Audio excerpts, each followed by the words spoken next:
It's the Bennington Show. 35 years ago tonight, the world was robbed of a musical genius because a crazy person had a gun and shot him in front of the Dakota. I'm glad in the last 35 years that we've fixed that problem and we never have to worry about that again. It is the Bennington Show. I'm Ron Bennington. There's Gail Bennington. Yo. Stanley Bennington, who I noticed that that song had you in tears a little bit. Yeah, I just haven't heard it in a long time, and it's especially on this day. He actually said to me, "Is this about Esther Koo?" And I go, "Don't let Lori and Yonkers get in your head, dude." Oh, boy. She is. I was just wondering aloud. Well, don't wander inside. Keep it inside voice. Yeah, inside voice. That's my problem. That fucking inside voice keeps coming out.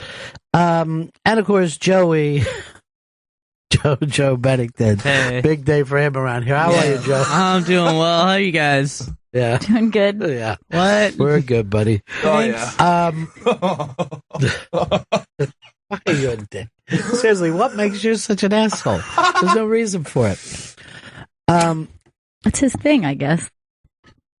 Last night, did you guys happen to catch the U2 show from Paris where Bono was dropping French phrases for cheap pops and then brought out the Eagles of Death Metal to have the rough task of following U2 into a predominantly U2 audience? Right. I hope you guys like us, because everyone's here for you, too. Could you cover some U2 songs they didn't play? There's plenty of them. They went in through that musical thing of their lives. So yeah, it's such a busy life. It's such a busy night. I'm watching U2 in Paris. I'm watching the NFC East, and everyone trying to give away whatever playoff spot there is. It is the worst division. It is so terrible. Do they not want to go to the playoffs? No one does. No one does. They just don't want to show up. No one's. The Giants do not want this. The Redskins don't want this. The Eagles want this. Did it seem like for a half a second the Cowboys wanted it? A half a second of bad play. That's it. They were a terrible team too. They're all bad. Three-way tie for first at 5-7. Yeah. That's the Redskins, Eagles, and Giants. But the Cowboys are surging at 4-8 with that big win last night. 4-8, and they're knocking at the door. It's unbelievable. It's unbelievable. Football just sucks. And the NFC East is the fucking premier explanation of it. It is really terrible. It's really god-awful. That entire game was just bad football, boring, shitty. They should just cancel Monday Night Football. There's been one good Monday Night Football game this season. In the middle of the bop, they call your name. Mr. Dead on Lyrics, John Lennon. They're 100%. People will be singing in the park tonight, which is pretty amazing when you think about it. 35 years after you've left the planet, people get together and sing your songs. It's almost hard to believe. Yeah, the first time that I went, I believe it was our first winter living here in New York.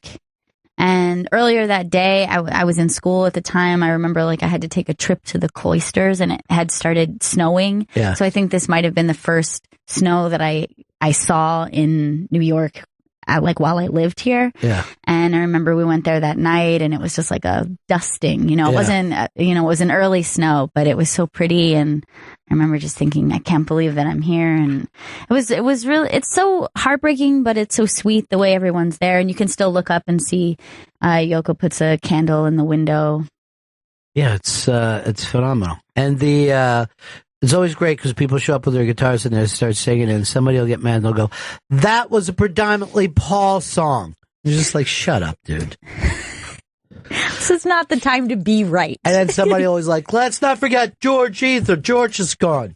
Yeah, this fucking old hippie lady is correct. We're forgetting George tonight. Goddamn lyric nerds. Chill out. Yes, Chris, the lyric nerd should chill out. They should. Boy, it's so sad when he tries to help. You know what it's like? I was walking across the street today and I hear, "Hey, Scout Bro!" Pat from Monocular yelled at me. And then he goes like this. "Listen to your deep tracks. How you doing this?" Pat has some connection in his life. He is half Curly from the Three Stooges, and half the wrestler who walked around Hacksaw Jim Duggan with a board over his shoulder and having his thumb up in the air.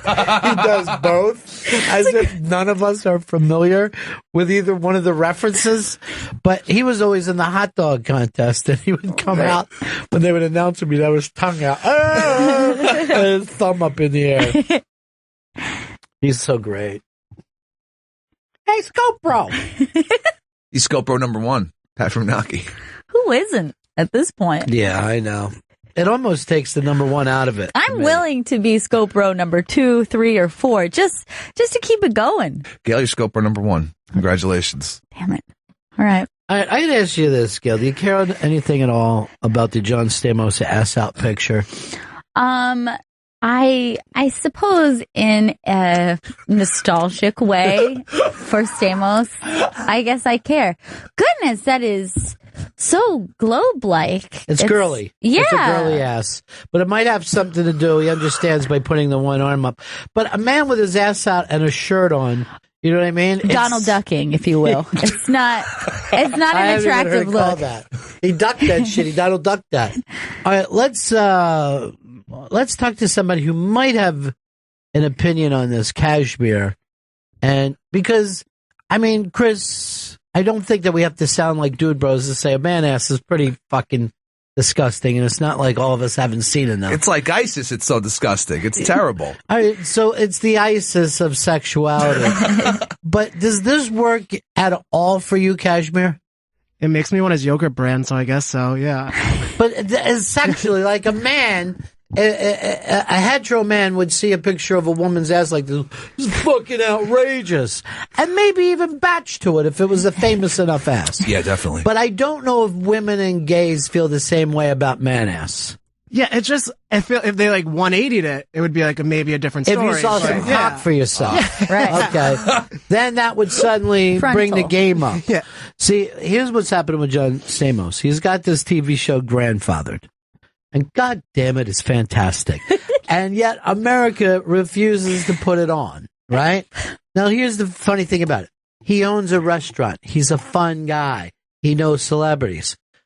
Suddenly, a guy comes into his store. Not am I only your son, but I have a son. Yeah, John Stamos just got grandfathered. Yes, right? exactly. Oh, Why can't you love that show, America? You don't. Well, take a look at this ass. Let me show you what you're missing. Grandfather. Sweet grandfather. Monday nights on probably CBS or NBC or one of those. I mean, that's undeniably a sexy grandfather ass for sure. I'm impressed. I think there's been some touch-up work on that ass. Oh, yeah. Like, I don't think the sun was exactly shining on it like that. It's hitting it so delicately, perfect at the curvature. Dude, I love the Donald Duck thing. I like that he Donald Ducked it. Yeah, he should have taken off the shirt. It's a weird thing to be wearing the shirt. By the way, Ward writes in, Fargo was amazing. Don't want to drop any spoilers for the hotel scene, so I'll just say this. Bang, bang. All right. I think we all saw. Joe, I don't even know if you're a Fargo girl. Oh, I love Fargo. Did you watch last night? I did. Well, let's be as spoiler-free as we can. Okay. But it was a phenomenal episode. Yeah, it was great. And yet there's something that nags at people, and that's a late 70s flying saucer. Now, here's the deal. Close Encounters was out. Yes. The amount of people who claim they saw flying saucers in the 70s is fucking incredibly high. I didn't realize. Yeah. Now, because of movies like Close Encounters, or do you think... Well, here's what happened with Close Encounters. Star Wars to a lesser degree, but Close Encounters was that tie-in with, we can see our houses, and a flying saucer that doesn't look like a cake pan attached to a string, right? Yeah. This was the first kind of CGI that people saw it and went, what the fuck? And then you would be, let's say you and your friends were tripping in a field. You might spend the night looking up in the air, seeing airplanes and screaming out, is that one? And can they feel our energy? And talking about shit that is a little trippy. Sure. But people were doing it. People were seeing there would be these things, and I think it has to all to do with Spielberg. And I said from the first episode, that is a Spielberg UFO, not just a UFO, but that's literally a close encounters with the light coming down. Now they added something, and these are spoiler alerts, and fuck you guys if you're not watching it in the main time. But I'll give you 5 seconds to turn away for a few moments. This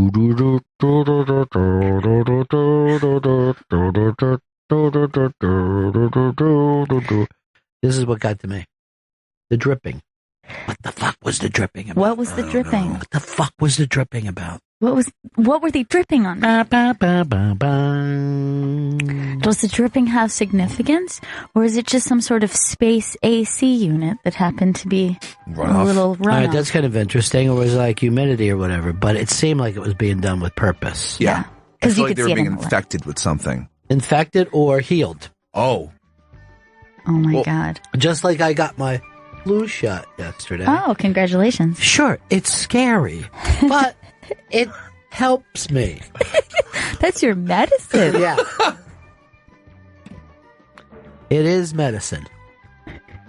But medication hurts. We know this.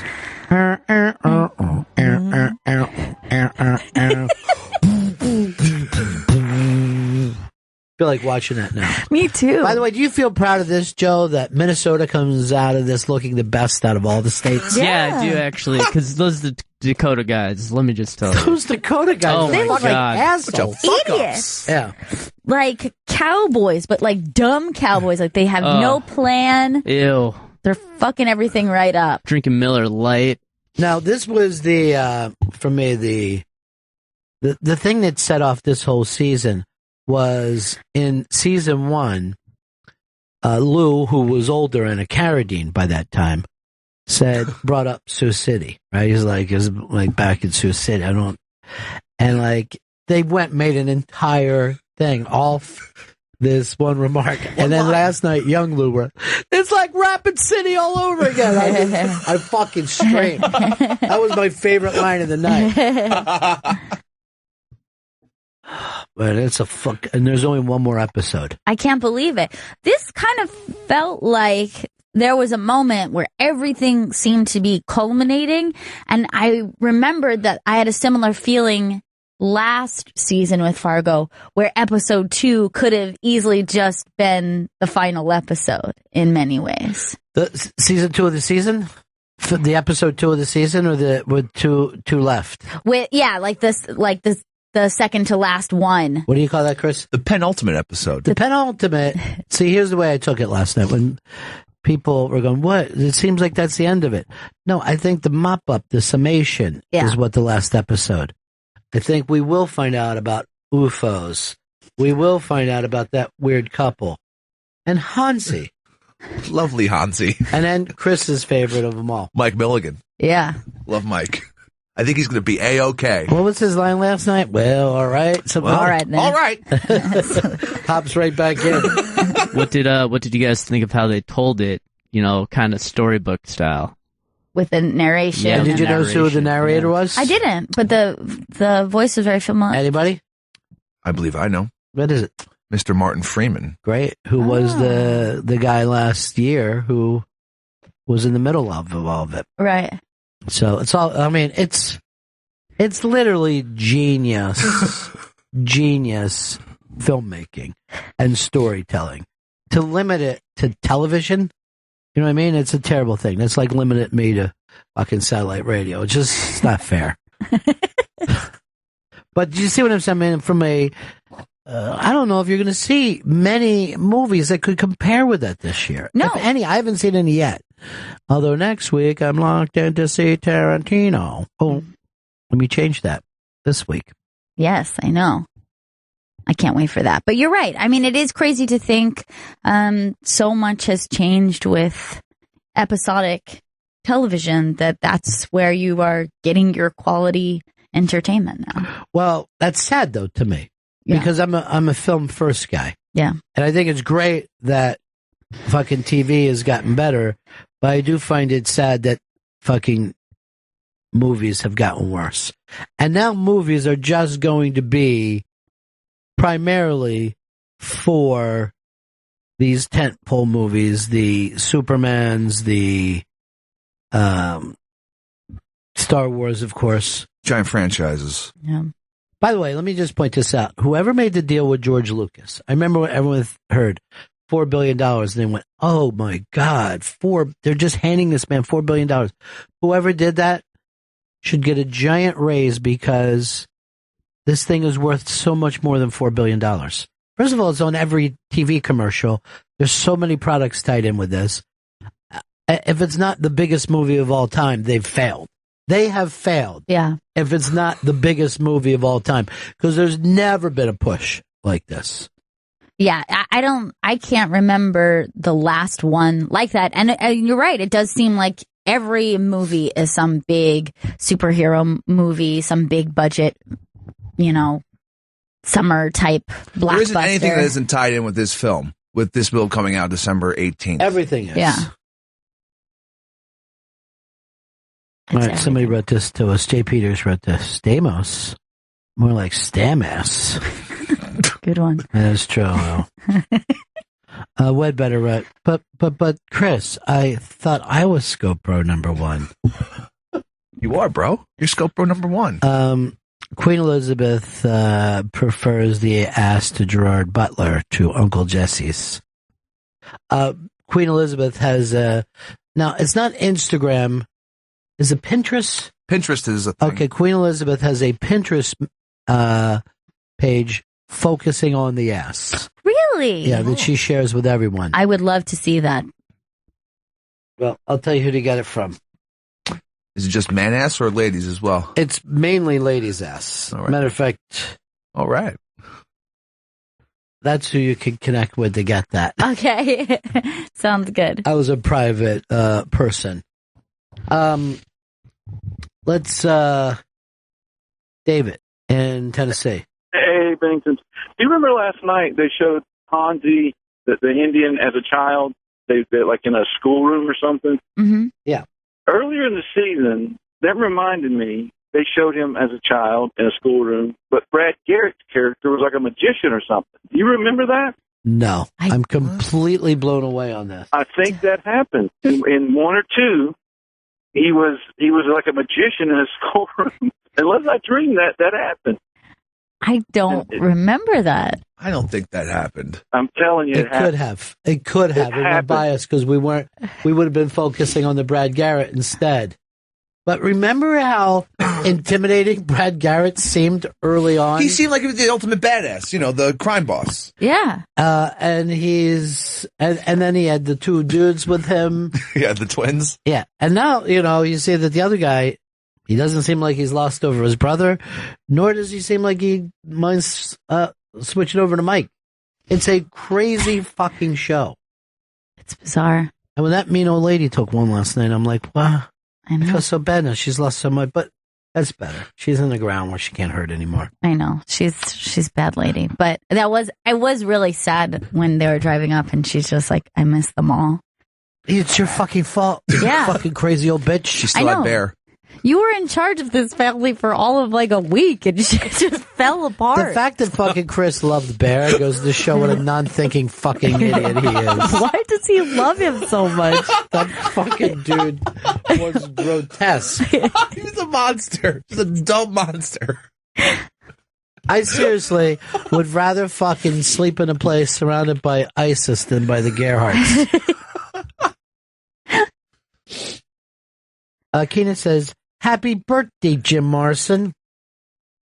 Happy birthday, dear Jim Morrison. Happy birthday, dear Jim Morrison. I didn't know this was his birthday. I saw somewhere this morning, too, that it's Kinnison's birthday as well. I think it said he would be 62 or something like that. 62 tickets to Jesus. Mm-hmm. Yesterday was your favorite comedian of all time. Birthday. Flat slayed me in on it. What was that? See, I'm not going to tell you. I'll just say this. It's Mitchell. Yay! Happy birthday, Mitchell. The only time you've ever beat the odds in his life. Him staying alive. Him outliving Sam Kinison is, well, quite frankly, it's not fair.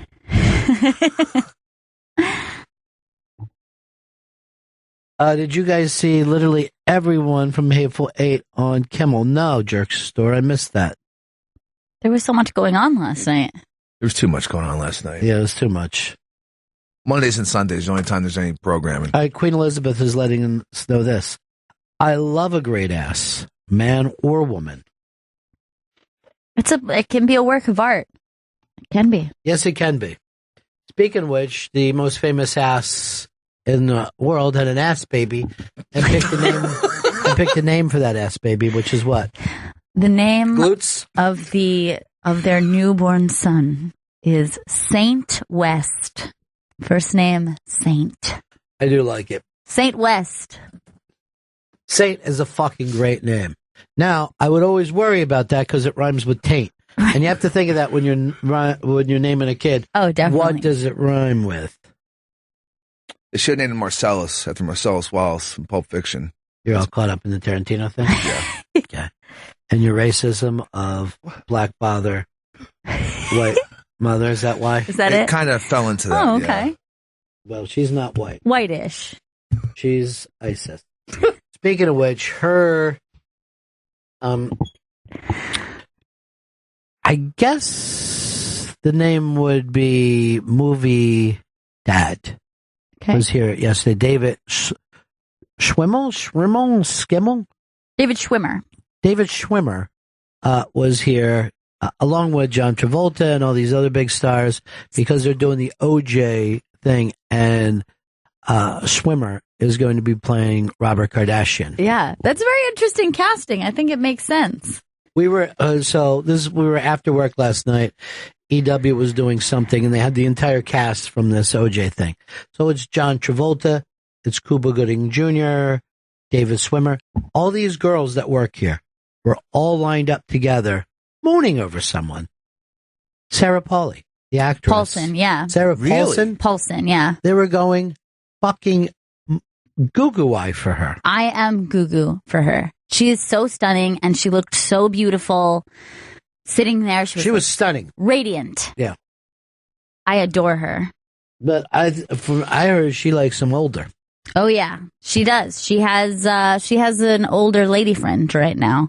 She's dating Holland Taylor, and there's 30 some years, 32 years, something like that in between them. Way to go, Holland. Yeah. It's a big score. Way to bring it back, yeah. It's a big score, Holland. Cooch also wants us to know that Dimebag Darrell got shot today too. Oh, yeah, that's right. on stage by a fucking lunatic with a gun. Here is Fire Build in Milwaukee. Hey, man. Calling from Racine, actually. Hey, I freaked out at that UFO thing last night, and I started reading articles, and they kind of talked all about this thing. It's called the Val Johnson incident. You guys can find it on Wikipedia. But in '79, this Sheriff Val Johnson claimed to have seen a UFO, and there's all this kind of weird sighting stuff that went on in that area of the country at that time. See, people forget about that, but and then it was thought that it was based off of because Close Encounters had freaked people out. Right. But I was surprised by people going, the UFO thing. Well, the UFO was in fucking episode number 1. Yeah. Episode number fucking 1. If you're shocked by it, then you must have been forgetting that we've already set this in place. Not we only already is it knew. set in place, but that set the story in place. If that guy doesn't Absolutely. get fucking hit by the car, and then that crazy bitch doesn't go driving him home, Right. and then her crazy husband dealing with it the way he did, none of this happens. Yeah. And he only was looking up at the UFO. Exactly. So that's the whole dealio to that. That's been in the story from the beginning. And I get for the people who can't buy it, you know. Sure, but if that's it's not going there. to be your thing. Yeah. But yeah, they've definitely set it in place the entire time that this was going to have something to do with the storyline. We were just trying to figure out, is this a real thing? Was it a vision? Was he hallucinating? What was it? But it's definitely been an element of the story the entire time. Seeing the ship did weird me out when I saw it. I was like, they actually brought it down. I thought they'd wait till the last episode or not even address it. But actually seeing the ship show up on screen, like, It ruined it for you? it weirded me out. I wasn't happy about it. Also led to Bear's death, which annoyed me. So you're taking it personal. You just because you look like somebody doesn't mean that they're a good actor. You're definitely the bear of the show. Yeah, The buckle. he's the thinker. He's the thinker. He always chooses the buckle. Give me the buckle. Rob, what's up, buddy? Ron, Gail, what's your take? What's both of your takes on as to why the Indian seems to be ticking off his own employers? Well, there's definitely been some kind of psychotic snap with him. You could have said, and I think it even came up, did it happen Before? when he saw that here's where all these Indians were massacred, blah, blah, blah. Right, But there was before. something, remember, before he whacked the one guy, he got called a half-breed or something like that by the guy, mongrel. So, Now, yeah, go ahead, Rob. now the second question is, what's the kill rate this year as opposed to last year? I think you had Shelby count the amount of people that were killed in the first season, something like 63. Yeah, we'll get. How many? It's got to be higher, and also main characters. So we'll put Shelby on that. But if you go back to the first Fargo, it was like what, 3, 4, maybe 5 at the most. Yeah. And I've always felt bad about this. I think the linking thing always should have been Jose Feliciano. I just feel like he should be performing somewhere in every one of these. It's such a good show. Now, why would anyone write up the good doctor's name as Spit Doc? What happens in there? Oh, no. Spit Doc is not a name for anybody. That's crazy. Pit Doc. How are you, Pit Doc? Hey, Ronnie. I got a supposition because they just recently announced that the third season of Fargo will take place back in the present time, or the time that had Molly in it from the first season. And without seeing the last episode, I thought, just fan speculation and all that, wouldn't it be great to bring back everybody who survived from season 2 and put them in season 3? Because you'd have Lou, you'd have the cop from that got hit in the head by the Blomquist. You might have the Blomquist. You might have Hansy, and even Mike Milligan come back 30 years later to solve something. Or somebody said that this one wasn't even taking place in the same town, though. That it's going to be the same thing, but they're not even bringing Molly back for it. Oh, really? Yeah. Oh, I didn't know that. Yeah, but I trust the showrunner, writer, I would say creator, except for the Cohens are the creators, but I trust them so much because I've never seen anything that didn't have a bad episode in my life, but there's never even been an episode of this, And that's why when I hear a piece of shit like Stanley saying, "Oh, I really didn't like that," I'm like, how dare you, sir? He's just taking How dare you? It's my opinion. Now, It's just my opinion. Pit Doc, I'm going to ask you this because you're a learned person. Sure. Have you ever seen or do you believe in the UFOs? Yes, because UFO means unidentified flying object. That doesn't mean flying saucers. All right, I'm going to ask you this. Do you believe alien life forms have ever visited this planet? This planet, questionable, but do I think there's other life forms out there flying around? Yes. But the thing is, if they were flying around, why wouldn't they visit us? Because it's like, why wouldn't you go visit a small town in Nepal for your vacation? They have the entire universe to explore. Why would they come to some podunk town with Donald Trump on it? All right, so you think that the reason that they don't come here is we're basically just some backwater shit stop that doesn't interest anyone. Well, we're talking about millions of light years across for the universe, What's the chance of there's definitely going to be another chance of another civilization and traveling in spaceships. But are they going to be close enough to us to come to us? Doubtful. But they're out there.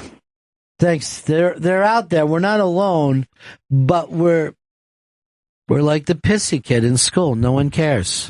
Well, yeah, I think most people believe that we're not alone, whether or not you believe they've come to Earth. I think most people think there are other things other than the creatures that exist on this tiny, teeny, tiny little speck of dust in a giant universe. Yet, with all of our technology so far, all the other fucking dust that we look at out there is unlivable. That's the fucking crazy part. Right. That's the crazy part about war. Why are you've got the only fucking place with known air, just air to breathe. And what do? We fuck around and we kill each other. You get a short lifespan, Right. and we fuck around and kill each other. But I think that of what we can actually explore to know that it's unlivable, there's got to be some that are questionable, like within the, what do they call that, the known universe or what we're able to see. I think that there's got to be some, okay, this is possible, but we can't really tell from here. All you got to do is look it up. Neil deGrasse Tyson talks about it constantly.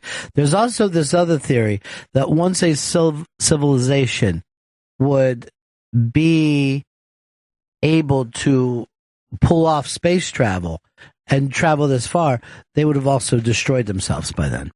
There would have already been, through the technology and warlike stuff, enough that they would have destroyed. And now, obviously, if we look around at anything, it would be stupid to send anything but robots here first. It definitely is not. It's definitely going to be a probe, a drone. It's not going to be a person coming down wanting to meet the leader. And able to just say, oh no, turns out we're not immune to your germs. Just like, just a species. Yeah, probably not.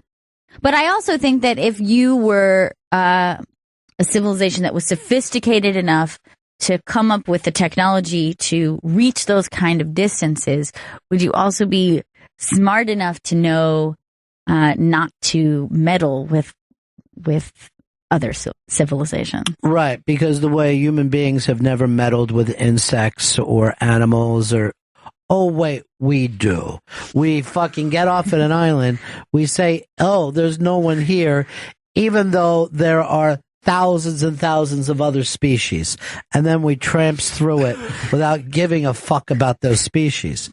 The fucking point would be, if something was so advanced, would they look at us the same way we look at slugs? Not like, oh, these slugs have a little bit of intelligence about them. A fucking pig has a little bit of intelligence about it. We eat that shit. In many different delicious ways. So many. Have you ever seen a UFO? 844 Rock God. 844 Rock God. Here is Andrew. Andrew in Long Island. Hey, what's going on, Radio Bros? So I have a friend of mine, he's pretty obsessed with science and stuff of that nature. And he was talking to me about 2 weeks ago about how the Hubble telescope uses light to reflect certain, off of certain planets and things to figure out, like, okay, is there, like, gas out there, or is there, like, some sort of planet out there? And recently they found something that reflects the light, as would something that was man-made, that is not a gas or a rock or something of that nature. I mean, this thing is probably so far away because, like I said, they're using light to reflect off of other things to see what the reflections look like. And for some reason they found, something that was made, supposedly, and it's so big that it's like something crazy, like a third of the Earth or something. But but it's supposed to be like a structure? What is supposed to be would be a structure in space, something that is orbiting another planet, as if we put some kind of space stations out there. Right. No, well, it wouldn't be a space. It's something that is like so massive that we wouldn't be able to build it. Like, it's just so gigantic. Yeah, but it's not on a planet. It's actually in space. Yeah. It's floating somewhere in space that they can't see. Yeah. Obviously they're using things to reflect off of other dimensions. First of all, look how quickly Gail is leaping ahead. She just, oh my God. But all this is, we see something in space, on the other side of space, that we don't yet recognize. Space station. And we're gonna turn that into a space station rather than a moon that we don't have that type of moon around here. It's a Death Star. That's what it probably is. There is some talk about that. And once that Death Star is finished, where does it come? Here. Space Station Earth is out. I gotta admit, if I didn't have to fucking meet humans, I wouldn't want to. I can't stand human beings right now. They're my worst species. But would you go to a zoo and look at humans through glass. I haven't been to the zoo in years. I'm going to be really honest about this. I have one of the biggest zoos in the world close to me, and I haven't been to it. Yeah. I don't think I've actually ever been to the Bronx Zoo. That's the one I'm talking Yeah. about. Why? What are you talking about? Yeah, that's what I mean. Oh. Yeah, I don't go to it. I don't care. What am I going to look at? Some kind of a fucking kangaroo? Seen it. A sad kangaroo, too, stuck at some If zoo. I really want to see an animal, I'll just fucking Google it. Let me just take some of these calls blind.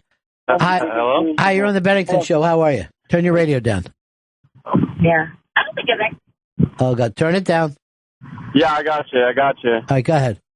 My name is Cole from Idaho. And you guys are speaking about how Earth is the only known planet with air. But there, I was talking to my girlfriend recently about this, and they have recently discovered another planet out there, Kepler 425b, and it's a planet that's very similar to Earth, and they're working on trying to get some sort of way to get samples or samples. Do you know how far away this thing will be? We can't even get to Mars. They're not getting any samples. Space samples? It was known to be 1,400 light years away. Yeah. Yeah. We can't even get to something 1 year away, let alone 1,400 light years. And would that change the way you look at everything if we did find out that there was a civilization out there that we could not reach? Would that change the way you look at everything? Because if, let's say, you looked at the Patriots last season and they said, we're world champs, you say, yeah, this world. I don't know if there's another team out there that can beat you. You are the best team around here. Yeah. Yeah. We don't know if you're the best. And I would make every Mr. Universe give back his prize. You can do solar system, maybe. Even then, we're still thinking there might be some microbes that we're unaware of.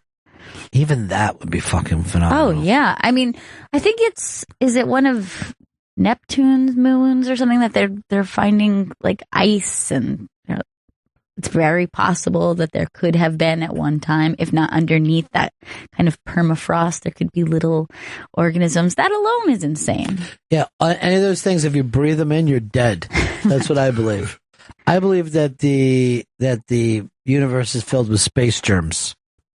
Yeah. Fuck, great name for a band, huh? The space germs? Yeah. Ladies and gentlemen, everybody you've ever seen before can suck my dick. Yeah! It's the space germs. Okay, I love this band. They call us the space germs. Woo! From their new album, Space Germs. Do it! This is their hit song, Space Germs. Baby! Bad Company style. Don, Iowa. Yeah, Ron, I was going to say they have in our orbit, they have a satellite that's been there. They don't even know how old it is, but it's been up there forever, and it's called the Black Knight satellite. You can look it up on the internet. And what? The Black Knight satellite. Yeah, but what is it circling around? It just circles the Earth. It's been circling the Earth. It's been up there even before we had satellites up there. Dude. What? What is that? Yeah, look that? it up on the internet. I don't care that if it's on the internet or not. If it's on the internet, it's got to be real. Why wouldn't it be in a history book or a 2020 episode that there was a satellite before we even got here?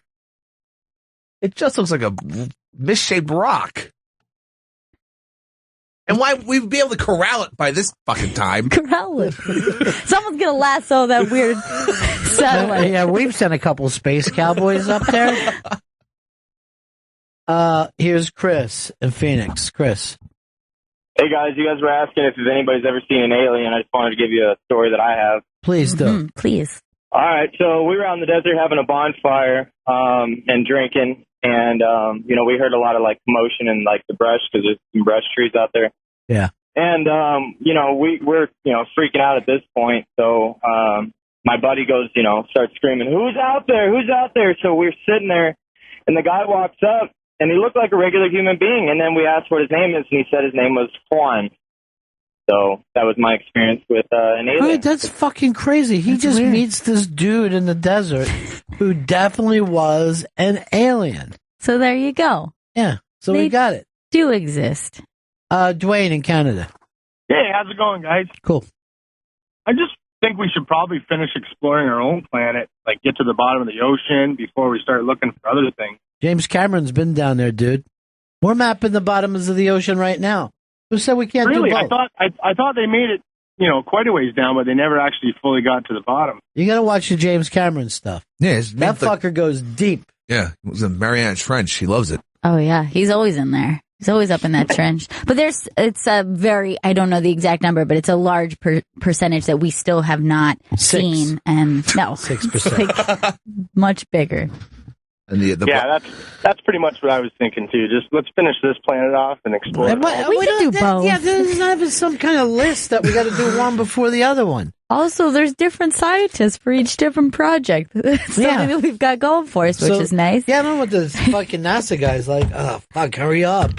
Getting older, and you guys are still mapping out the bottom of the ocean. Should we help? No. Let them do it. I always would think, though, if we were going to find a fucking UFO anywhere, it'd be laying belly down on the bottom of the ocean. Yeah.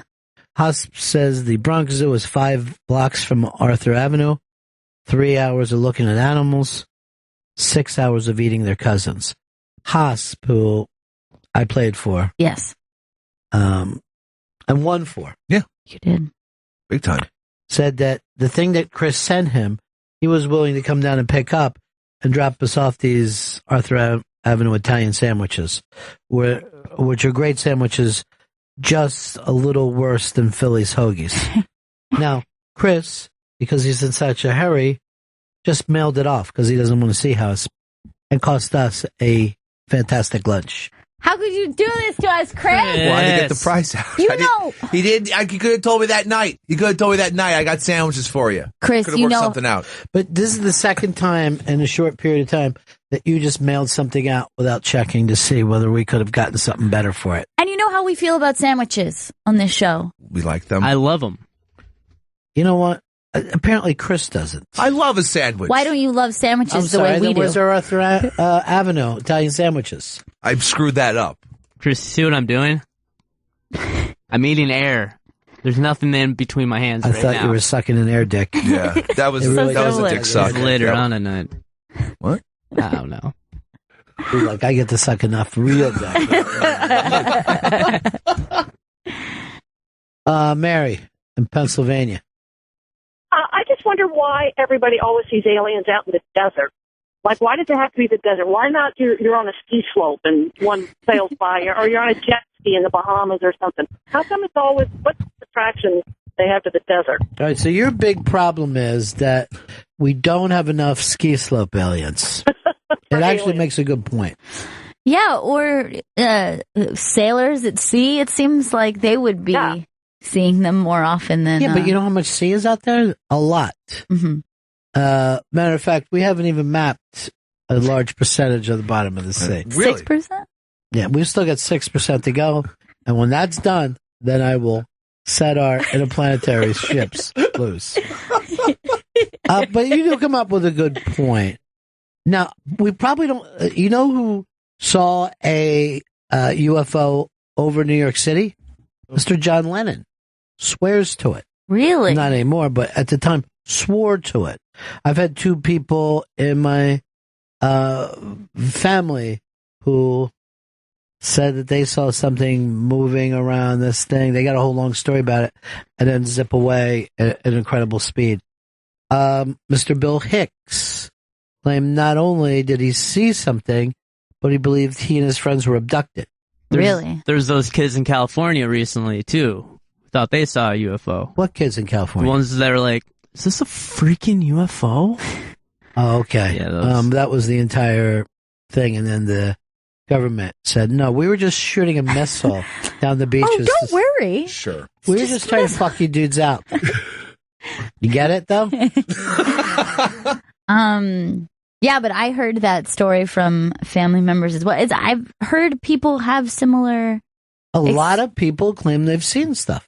I know someone else who they always told a story that their aunt and uncle swore that they saw something like that. And I wish I could remember. I feel like they were up in the Smoky Mountains, actually. And they were driving up a mountain, felt like the lights went above the car, hovering above, but no sound like a helicopter. But it was much bigger than a helicopter. And then they watched it like shoot off from... You know, when I was down in the Bahamas, and this was years ago, we saw some kind of craft come in low and just kind of glide down and land. And then these beings got off with shoulder bags. A little stairway came down, and they were all helped off, and they all walked down the stairway. Some had suitcases, I guess we'd call it. Yeah. Some did not. Then they got into these, I guess, Land Rovers, and they... This sounds crazy. Yeah. Were you freaking out? No, because, I mean, it was happening over and over again. I mean, it seemed like every 10 minutes something would land down. Like, how big were these beings? Were they gigantic? Oh, yeah. They were anywhere from 5 feet to 6'2". Oh. Some appeared to be men, some women, and some seemed like they had little beings with them that had to listen to them, even though they tried to run around quite a bit. Ooh, weird. It must have been their slaves. Yeah. They referred to it as a frammery of sorts.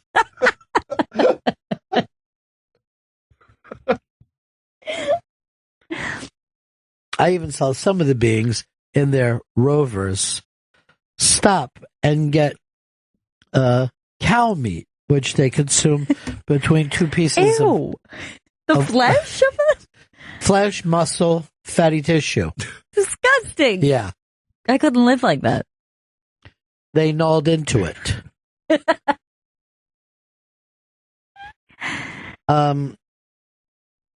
Jim in Iowa. Hi, guys. Hey, Jimmy Carter, in that infamous Playboy interview, said that he had seen a UFO as well. And that was in the 70s. So the President of the United States, I thought he'd seen a UFO. And in the same article, he claimed that he was out fishing. And a rabbit swam up and tried to get in his boat. What? And then he beat it to death with a boat oar. Okay, point taken. I'm telling you, the 70s were fucking wacky. I believe that UFO story over the rabbit story. Why did he feel the need to confess that? Is what I'm wondering. Everyone got really honest in their Playboy interview. You know? You had to just lay your shit out there. Hey, I want to congratulate Gail Ann for being in Podcast of the Year this year. Yes, it's very exciting. The AV Club had a little award situation, best of the year for podcasts, and I got a little mention because I happened to be on the episode of The Best Show that was chosen as the best musical episode for a podcast. Wow. Yes. So I feel I share that victory. That's all it takes. My name is in the AV Club.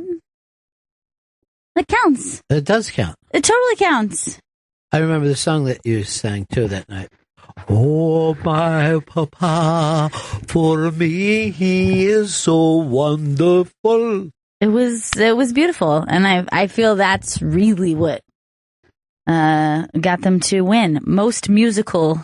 Most musical, the musical. So congratulations to The Best Show. Congratulations to Tom Sharpling. Congratulations to me. Congratulations to you and all the Sharpling gang. Are you invited to the Sharpling award ceremony? Oh my God, I hope so. Try to stand in the middle between the guys because you know the camera will just stand on behind who's ever speaking. Right. It's always the smart move. And I'll maybe Every time Sharpling says something, maybe I'll give him like a nice pat so we look really close. Like, we did it, buddy. Every time he says something. And then maybe I'll be one of those people who awkwardly leans in just as the music starts playing, just like, and my family as well. Want to thank my family as well. Everybody back in San Dimas High School! Well, that's fantastic. Sharpling wins awards. He gets accolades. He does. He does. He can't deny that. He won't deny it. He'll try. And you never win anything, right, Chris? I haven't won anything currently. I was written up in Vice.com. As an award winner? No, I said, you know. Okay, no further. Yeah. Or what was it? Letters to the editor? No, it was an article talking about Periscope. What were you called in it? I was called Chris Scope Bro Stanley, a rising upcoming star. And how come you haven't come yet? It's coming. Here is Apron. Apron, go ahead, buddy. Yeah, I heard you guys talking about if y'all ever seen a UFO, and I'm a truck driver out here in Texas. And about 10 years ago, I was driving, and I was going into this little town called Big Lake. And up on top of a little hill, I seen a light. And I was probably about 10 miles away. And the closer I got, it got bigger and brighter. And about a mile and a half from it, it just shot straight up in the air. And at the time, I didn't have a phone or a camera, you know, so I was like, I wish I'd have had one. I'd have taken a picture, but to this day, dude, you are sure you saw something not of this earth? Yes, it wasn't a plane. It wasn't a falling star because it went straight up into the atmosphere fast. I mean, just split second and it was gone. And you, now, do you feel comfortable explaining this to people, or you just keep it to yourself? I told my wife and my kids, and they were kind of freaking out. They said I should have took a picture. I'm like, I didn't have a camera, so, you know. All right, my friend. It's an amazing story. And who's to say, Gail? Who's to say? Who's to say? Like I said, I've met people who have the same kind of stories. I saw something once. I don't know what it was, but I don't go around saying it was flying saucer or anything. But not only did we not, I was with your mom. We didn't even talk about it too much then, and didn't talk about it till about 12 hours later. We're like, because we were both like really tired, and it was the middle of the night, and then we were like, hey, what was that thing that we saw last night? And then we were like this, hey, why weren't we talking about that more? You know, like we were both just staring at it, but we didn't discuss it. Makes it extra eerie. Yeah, like maybe we were abducted, and we just, you know, and like, I've never been sure that that was your mom again. Oh, no! There's something just different about her. Steven in Mississippi. Hey, how you doing, Ronnie? Maha Bone. Maha.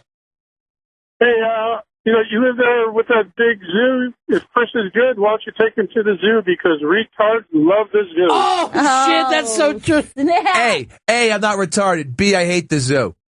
What? Why do you hate the zoo? It's sad. They should just release those animals back into the wild. Back into the Bronx. They're dragging these fucking... Well, we have a lot of those animals because they would be gone if they were released into the wild. There isn't a lot of wild left, even in Africa. I mean, if you really look about it, even those places over there are just very large zoos that have to be patrolled. No, I know, yeah. It's sad. That's the part that's sad, that the world has gotten so small. Brian. Hey, Ronnie, what's up? Hey. Just a quick question. If I want to start watching the show Fargo, should I watch the movie first? You know, the fact of the matter is you don't have to. You could watch it from any season in any order. But it's 2015 and you haven't seen the movie Fargo. You just should watch it. Yeah. I mean, it's a great movie that you should watch. And it's been around now for 20 years. Making me feel bad, Ron. Oh, I don't know what you've done the last 2 decades. I mean, I know you live a busy life, but every day for 20 years, 2 hours. You're right. When you're right, Ron. Peace. If there was a Cohen Brothers movie that I hadn't seen yet, I'd be freaking out right now. What am I doing? Is there a Cohen Brothers movie you guys haven't seen? I can't think of one that comes. I'm going to ask you guys, have you seen Blood Simple? Yes, I've seen. Yes, that was the first I one. have. Yeah. So I think I've seen them all. But you didn't see it in order. You didn't see Blood Simple I saw before. Blood Simple way out of order. And I mean, that, you look at that and you're like, okay, it's not up to the standard of what they became, but there's a lot of amazing things in Blood Simple. It's still about great actors and great roles. It's a fun movie. I love it. Right, but plot-wise and dialogue-wise, it's not up to the same standard that they later got. They're just so fucking great. I can't even think about They're the best. They're not doing this Fargo TV series. That's the other amazing thing. You could easily make the case that these TV shows have kind of bypassed the movie, which I think they won for writing, and there was a Best Actress award. Right. But they're producers on it? Is that the way they're... Executive producers, which means they get a fucking check sent to them somehow. Right. But they're not on the set, making casting. Anytime you hear the word that you don't know, you know what I mean? You don't know what that person's job is. Tommy in FLA. Hey, Bennington. Yeah. Big fan. I love Fargo. But yeah, we saw some UFOs. We were driving back from Kissimmee down to Miami after taking lots of MDMA. And it was like two cars of us driving on the turnpike and look in the rear view, and I see this thing and it's following us. And of course, I'm not going to say anything to the other people in the car. Sound like a weirdo. And then when we stopped, I asked the dude driving the other car, and he was like, I didn't even ask him. He was just like, hey, you saw that? I was like, yeah, I saw that. So, there you have it. Boom. Yeah. Locked in. They're out there. Have it. They're real. Yeah. They're more than real. They're more real than we are. They're real. I mean, we're the thing that's probably fake. That fucks me up. Lucas. Hello, Bennington. Hey. So, yeah, I have a thing where I don't want to say exactly what it was because I'm not sure, but when I was younger, I was up in Maine at my grandparents' house, and really late, I was reading this book, and I put it down, I take my glasses off, and I kind of look out the window, and I see these lights. But I know that there's trees right there, so I thought maybe flashlights or something. I put my glasses back on, I look, and they're in the sky, but there were about 7 or 8 of them, and they made shapes. Like there was a square, and then there was a triangle. All right, so there we have it. They're fucking here to make shape. Let's get somebody who understands what we're talking about here. This has been his year starring on Fargo. His character's name? Lou Slovenson. Who is the Minnesota cop, local cop. Next week is the season's finale of the best show on TV. Let's bring in Patrick Wilson. Is that right? That's the truth. A 95 YNF drumstick. Tampa Bay's home and rock and roll. I have the sticker because you always put the bumper sticker upside down. Yeah, that was our thing to always lock that in upside down. Well, it's good to see you, man. Oh my God, so good to see you. This is thrilling. And I brought that up to you. I saw and met your parents at different things, and your mom has one of the most powerful voices on the planet Earth. Yes, she does. Did you learn to sing from her? I did. Yeah. Yeah, she was a choir director for a long time. She's a wonderful singer, and since I left home, actually, she's become a voice teacher. She didn't teach private voice when I was a kid. Then again, most kids didn't take private voice lessons when I was a kid. But I grew up in her church choirs. So yeah, she sang. I was a church choir boy. But so she taught you to sing properly, right? She did. Well, I mean, that's what I'm saying. I didn't take a private voice lesson until I was in college. Yeah. So she was the great thing that she did was, sort of foster just, singing I was very relaxed. It was I think that's a lot of, truthfully, church singers are able just to I didn't have any bad habits going into college. Right. You know what I mean? I didn't, so I was young. My voice was real inexperienced. I didn't really get any, we're talking voice, by the way. Yeah. But have since, she's very sheepish about giving me like private voice lessons. So I've actually never had like, okay, we're going to have a private lesson right now. Well, I know Daryl Hall's mom was the same way. Yes. And he's never lost his voice all these years. No. I mean, he's in his 60s. And Daryl, it's funny because we had the same teacher. His teacher at Temple, Dr. Robert Page, one of his teachers was so his wife, Glenn Page, was my voice teacher, and I took choir in college with Dr. Page. So that's amazing. I didn't even know there was that connection. Yeah, he's unbelievable. He is absolutely unbelievable. He can still just sing like it's unbelievable. It's unbelievable voice. Yeah, it's phenomenal. And he said to me, he goes, I never worry about it because I sing properly. I'm not singing from here because so many guys burn their throat out. Yeah. Because they're singing directly from their throat. Yeah. So Patrick was, of course, star of stage and screen and now on the best TV show on television. This has been an amazing season. And you are the kind of calm center at the middle of all this craziness. Yeah.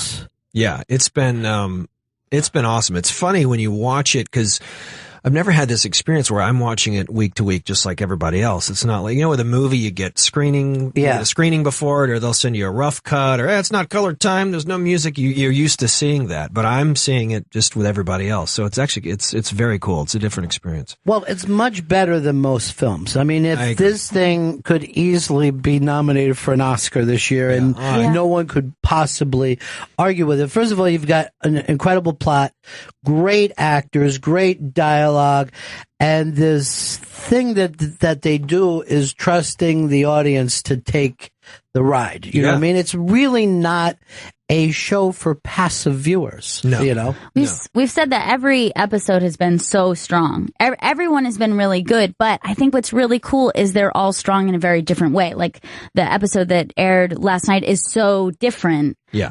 Not just in the format, but their style changes. It was shot differently. And so last night, the voiceover.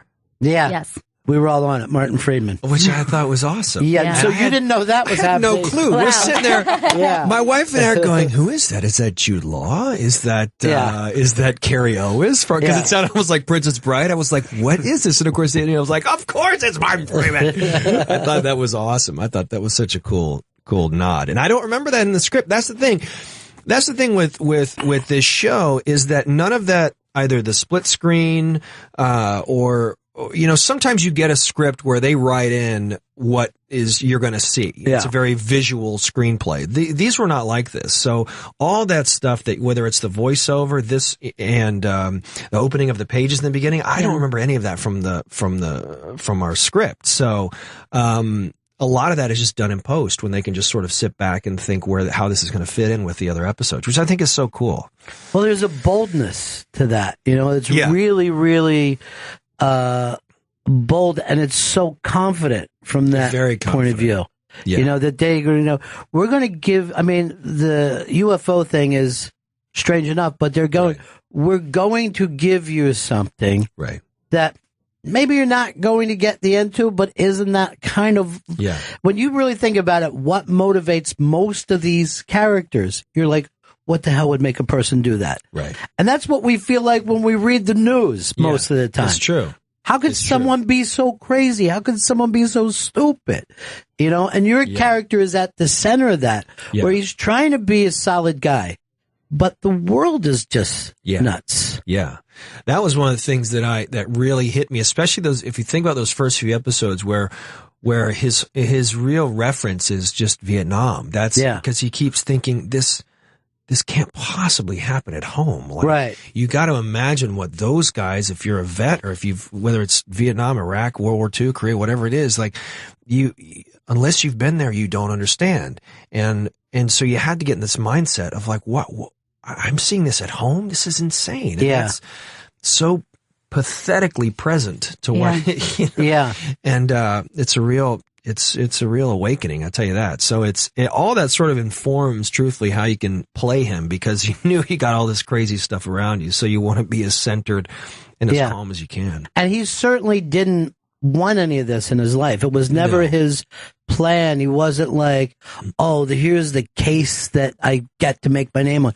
None of that stuff. The fact that his wife got a disease he wasn't ready for and is just trying to stay level for. It is the trip that he's on is the trip I think that the viewers are on. Yeah, I agree. I mean, it's one of those where I read the first couple episodes and I thought this was very different than anything I had read, and I didn't know where it was going. And I was trying to and I hadn't seen the first season, so I'm trying to figure out.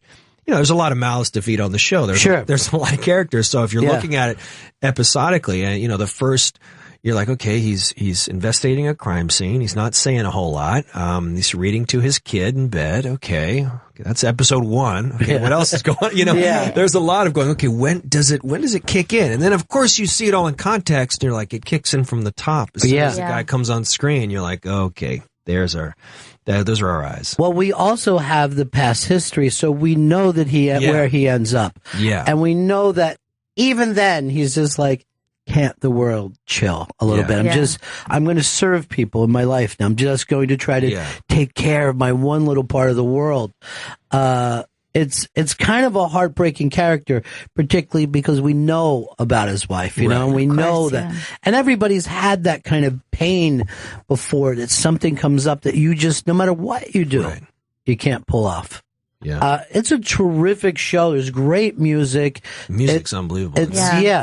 It's just, and every time it pops out, it's shocking.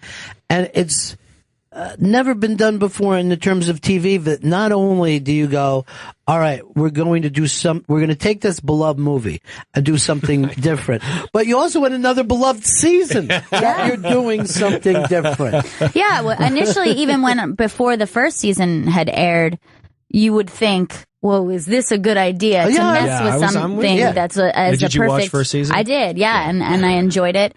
But I think it's interesting because they feel, you feel the connection between the two seasons, and yet they very much stand on their own. And I think the thing that really connects is your character. I think it's the lifeline to the first season. But isn't that funny? Isn't that true of life? That I remember being a kid and my parents would try to explain something to me from World War II, and I'd be like, yeah, okay, but you can't really picture it. Right. Yeah. They lived in both, and they also didn't understand the weird choices that we made. And now my life is even different because I grew up pre-internet. Yeah. So I look at children today and I'm like, when people are like, hey, what advice would you give? I go, how would you know what to tell kids about bullying on the internet or whatever? It's a different world, man. It's such a different world. Yeah. It's such a different world. I go through that with my son who's 9 and some of his friends who have older brothers, and he wants an Instagram account. And like, what? When you go, why? Well, everybody else does. Well, who cares? If everybody else jumps off a bridge, you're going to do it? And there's such an obsession because there is so much out there. It's really pretty scary. I mean, here I sit with my iWatch and my phone, everything else, and I certainly love it. But it's frightening with kids because I think it really does, not to get too horribly political, but it really does affect everything. When you think about even the chaos that's going on, it's all so immediate, not just because of the media. It's easy to bash the media, but the internet is, whether you're starting an uprising in the Middle East or whether you're commiserating with fellow supporters of your cause. It's all so present, and both the approval and the acceptance, whether it's positive or negative, it's pretty staggering. There's no time for deep thinking. No one can sit around and ponder something. Yeah. And yet you can't completely disconnect from it. I think that's the hard thing, especially when you're talking about teaching young people, is that you still have to use these tools because that's the tools they're going to be working with. Well, exactly. I mean, now we don't do this at my children's schools, but certainly, I mean, I've got, I know your Tampa connection. I've got one of my best friends in Tampa that said to me at the beginning of the school year, he goes, you're not going to believe this. We got no textbooks. All the kids have iPads. Everything is given on iPad. And so how are you going to moderate your iPad use? If they're doing all their homework on it. So it's a very strange thing. We want to teach this go outside and don't use electronics, but yet all their homework is like some app, like a spelling. My 6-year-old has a spelling app that we have to use, and it's great.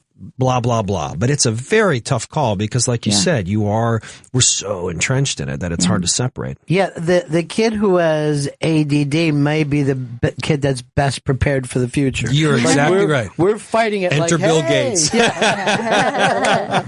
Exactly. We're fighting like, what's wrong with this kid? Well, he's living in a time where you have to do everything at once. Yeah. Yeah. And I guess it was always different between generations, but I think it's stronger now. There was that great scene where Lou's with his father-in-law, and even the Vietnam War was different. He goes, "You boys seem to brought your war back with you," and that was one of the most heartbreaking scenes because you could tell he loves his father-in-law in a way he'll never say. You know what I mean? Right. Because they're these Midwestern guys. But that one thing was, even there, as connected as I feel to this other veteran, it was a different war. It was a different thing. Much different time. Yeah. Yeah. Well, State of the Country was. I mean, yeah. And we knew that going into this last war, and we said, we're going to protect. It won't be like Vietnam. And those guys came back with very much of a Vietnam feeling when they came back from Afghanistan. Yeah. Yeah. Unfinished and just raw. Yeah. That always seems to me what and no, very little help, I don't profess to know all of the ins and outs of PTSD and I'm fortunate that I got a lot of, several friends that have been over there that have pretty stable lives and they're good guys and they've been through a lot and they can separate it, but a lot of people can't. That's what's also really crazy. I love that we're talking about all this, but you think about when you have the greatest army in the world that you want to profess that, but it's this volunteer army and we just don't have, that's the thing that I think people miss a lot when you think about, I'm sure I've a friend of mine whose mother, who never practiced, who grew up Jewish, with Jewish traditions. However, he had the Israeli birthright and he decided at 21, even though he'd never stepped foot in the Middle East, to go join the army. And I had a lot of friends that grew up that were born in Israel that would go over there. And that's something that we just don't, could you imagine this country? I mean, draft or not, we just don't have that sort of calling. And so you have the people that go, we have a much different style of army. And I think that's gotta, you see the repercussions of that. Absolutely, you do. First of all, you see two different repercussions. Number one, the people aren't connected other than cheering when they bring them out at a football game or something. We're supposed to cheer at that. But two, it makes it easier to say, hey, we need to go bomb those bastards without knowing ourselves what it takes. But there has been no president that would even risk that after Vietnam because the backlash. That's exactly right. Was so bad. That's exactly right. And we don't, and even take it a step further, it's the little things to me where you're sitting at a gate for getting on a plane and you hear active military service. Like you've got to be in uniform to even get on this plane. Like, man, even there, you're not like, there's just not a huge, you can say all you want and the politicians can spout I support the veterans, but it's a broken system in that regard because I always think of just the little things, even that. That word bothers me so much when I hear that. Active military service. I'm like, man, so if I got out of the army and I served and saw so much bloodshed, I'm okay. I gotta wait. Well, I've talked. It's a strange thing. It's the little things to me. No, I agree with you. And I've done shows on this when I've talked to a lot of the veterans and they've called in from all over the country because of some of the problems they ran in.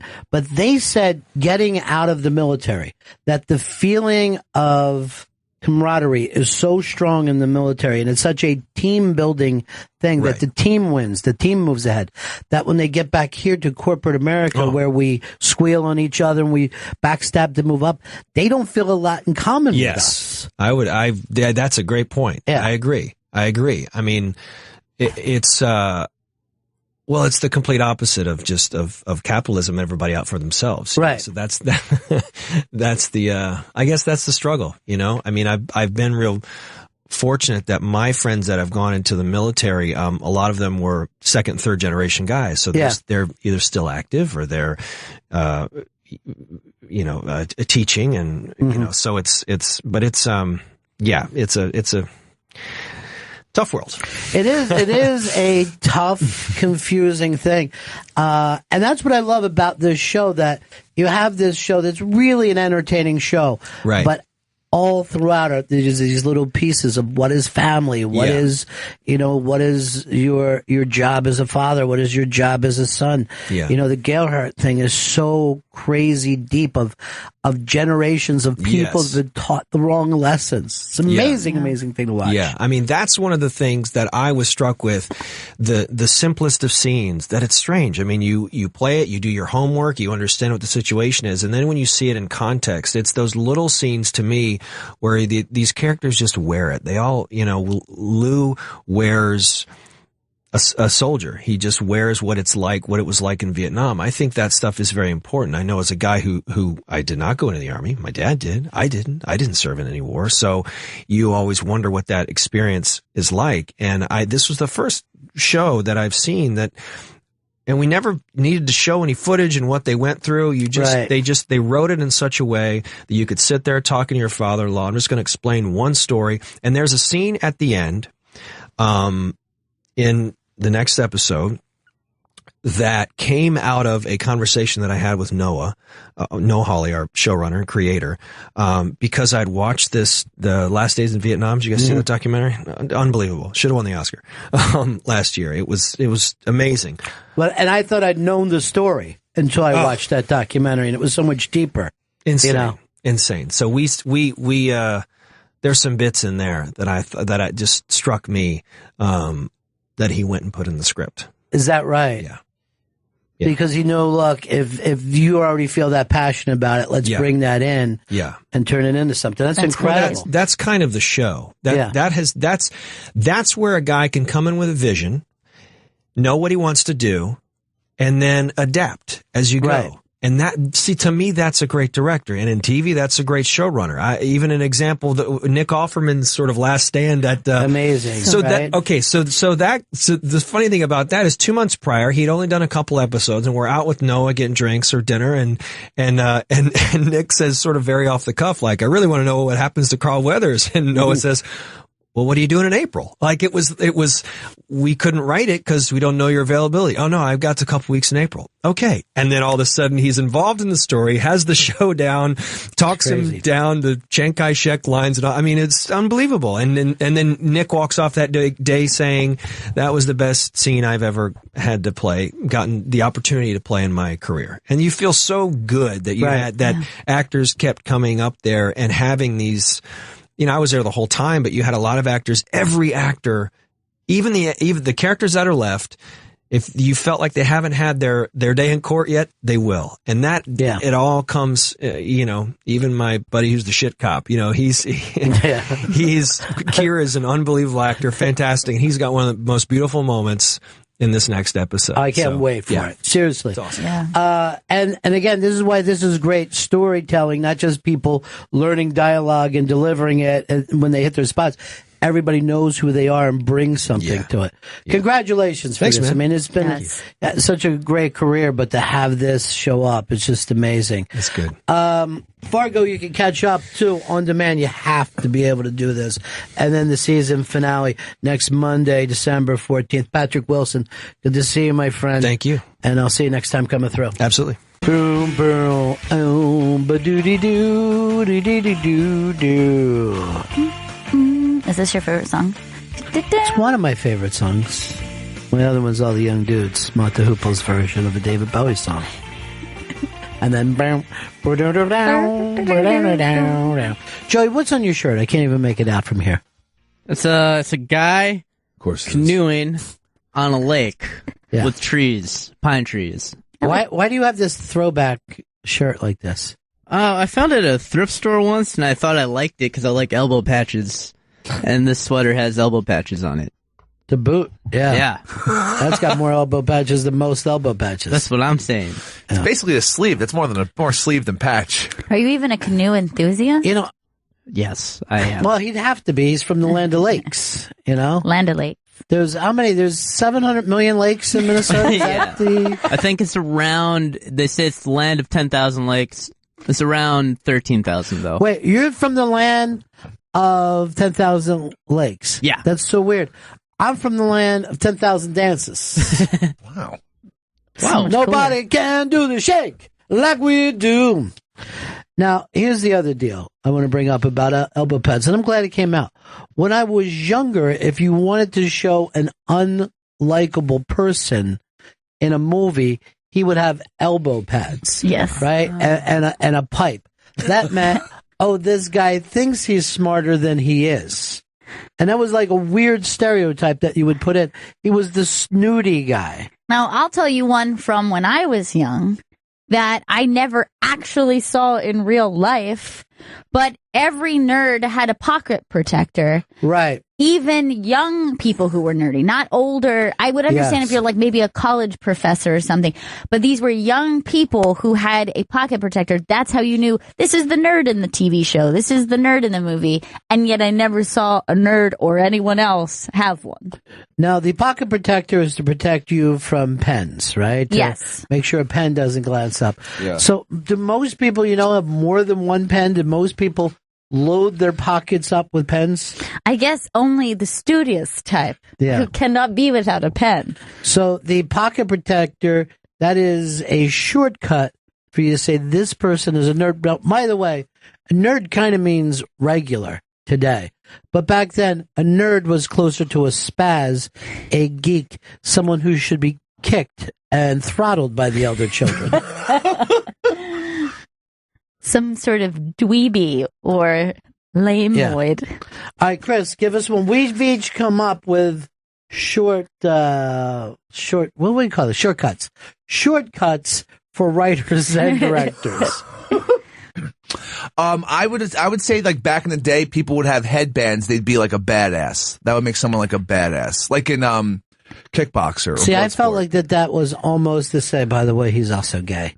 You know what I mean? Mm-hmm. Like there would be a little thing there of this guy is a little. We're talking like a sweatband, right? Yeah, like yeah.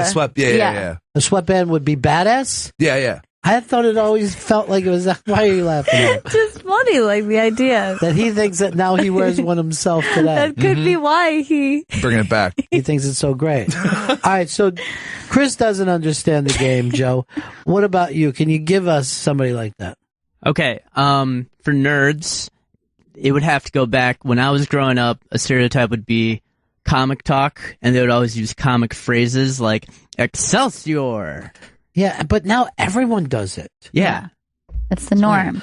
I feel like I'm above it because I don't go to see him, but then this morning I checked my own the man, and I go like this, Ant-Man, I'll be seeing you later tonight. How about not for geeks, but for bad guy or bad boyfriend, it was like light-colored polo shirt, khakis. Oh, yeah. So it's like a yuppie preppy thing. Exactly. Only bad guys wore khakis and a polo shirt. I still feel that way today, though. If I see someone like that, I think to myself, oh, we'll never be friends. Or or even the sweater tied around the shoulders was something that was, when I was young in the late 80s, early 90s, when they would put that in movies, by that time, I don't really think I don't feel like people were walking around that way. It was just, hey, this is a bad guy. You know who actually does that? People who live in Maine, because they don't know when the cold weather is going to come up in the summer. Right. So that whole thing was, it's too warm to wear a sweater, but I'm going to have my sweater here in case I need it later. And then somehow that got turned into preppy culture. Right. And, from when I was young, kids tied their sweatshirts and hoodies like around their waist. And that was like a grungy, like bad thing to do. Like it wasn't classy looking to wear it. But I didn't know anyone who wore it tied at their shoulders. And I would imagine if you were from Maine and that was your style, you're like, hey, why does every jerk just look like they're from Maine? That's hurtful. Now, I remember when people would wear the flannel around their waist when we lived down in Florida. You're like, dude, it's fucking 90. Yeah. You've got on these boots and you've got this thing, you're flying the flannel, but guess what? Those people in Seattle, they need to live that way. I don't prefer AC, so I like to wear these inside. Ted, Providence. Hey, cousins, what's going on? Hey. I just wanted to say, in the 80s and 90s, every gay guy in a movie wore his button-down shirt tied above his navel. Yeah, there was some truth to that. That they would act like gay guys love to wear half shirts. Yeah. And tie it in a feminine fashion. You're right. That was a stereotype, and yet don't think there was a I mean, maybe it had to do with some style that was going on in a small way in the 70s that in like the club scene, like in the disco scene. I don't know. I'm not really sure why, but they were definitely depicting it in the 80s in a way that there was always this thing where when guys, Hollywood actors, they tend to do their research on other movies that came out rather than real life. So that's why a lot of Hollywood movies just see guys like, hey, you're coming about New York, forget about it. And like Chris has never met that guy, and he grew up in New York. No, that guy doesn't exist. Hey, Wuffy, what do I got to do for you? What? Forget about it. They got everything. You're like, why are you doing this? Talking about Gabagool again? You get the Gabagool, you get everything. Arthur Avenue got everything. Yeah. Chris wouldn't let me bring it down. You got to make this fucking right, Chris. You do. Make it right. You got to do something about it. I love sandwiches, Chris. You know this about me. We're going to fix the sandwich problem. The movie stereotype thing is always my... But first of all, if you were to believe movies, you would never think that two attractive girls are best friends. There's always an attractive girl who doesn't know it, which makes her, I guess, even more attractive, and an unattractive girl who does know that she's unattractive. Right. And they hang out together. Well, that's, of course, there's a big stereotype there, the girl with glasses, where you're like, she doesn't know she's pretty because she has glasses. That's why she puts her hair up. Yeah. And then, like, she'll always have really, like, kind of, like, stringy, flat hair. Yeah. When she doesn't know. But then, essentially, when she becomes when she realizes that she's pretty, she gets a blow dryer. And she's able to get a little volume in that hair. And it's unbelievable. And then you know she's hot. And then even guys who used to tease her are like, wow! How'd that happen? And they get slapped by their girlfriends because guys should never notice when a really attractive girl is around. They should be quiet about it. Vince, Della who, Della what, Delaware. Hey, how you doing, guys? I wanted to say, whenever you watch those old 80s movies, it was the jock always had his varsity jacket on. It was like no matter what they were doing, where they were, even if he was about to go to bed, it was like boxer shorts and a varsity jacket. There is some truth that the varsity jacket meant asshole. Yeah. That there was never like a cool jock. Like, hey, he plays wide receiver, but he's also a really nice guy. He just had no time for anyone who wasn't on the team. It's impossible. Yeah. Including the fact that there were all the offensive linemen, not one of them are cool. They're all like moose and shit. But their way of thinking, a guy with Vito's size could never end up also being a regular dude who liked life. No, it's a bully who's a fucking psycho, really. But it also isn't even fun. You wouldn't even want to be around that guy. He's a follower. Here's Jay. What's up, Jay? Males in capri pants always associated with. You have to show me what capri pants are, Chris, because I'm not exactly sure. I've heard the term. It comes just below, like it's between the ankle and knee. Okay. Now, do men ever wear these? Sometimes they do, I guess. To me, it's always Is like that a what grandma Kevin Smith pants. wears? No, he wears giant shorts that come to that level.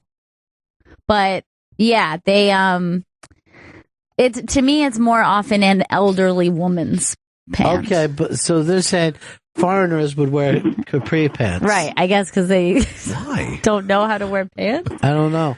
Shazan, Canada. Nerds with tape around their glasses, also retainers. Yeah, Yes. a retainer meant you were not cool. Braces, even just having any dental care. You are a freak. You're disgusting. You're weird. You'll be alone forever. Yeah. Kevin in Georgia. Hey, Ronnie. The halter top for the girls, they were either loose or, got to use a bad word here, a hua. Yeah, there was a little bit of a hooiness to connect it with the halter top. There's no doubt about it. Let me ask this. How come you cannot have an accent of any kind in a movie and be considered intelligent? You know what I mean? Like, there's never like a Southern guy with an accent who's also brilliant. Now, you can be a kind of a home doctor, you know what I mean? Or lawyer. Right. Well, we do things down here different in the panhandle. Or if you have a foreign accent, are you always just like a weirdo who's like a secret freak nasty? I don't know why a rapist, really. It's just like a sex freak in general. They're always like sex. Perhaps I could get her boob tips on me. Exactly. Every time. They have to be a secret freak nasty, and we find out, we're like, oh, I didn't know that dude had it in him. He seemed so weird before. I would love just one Southern person to say in a movie, no, thank you, I don't drink. They all seem to just have a cocktail full time.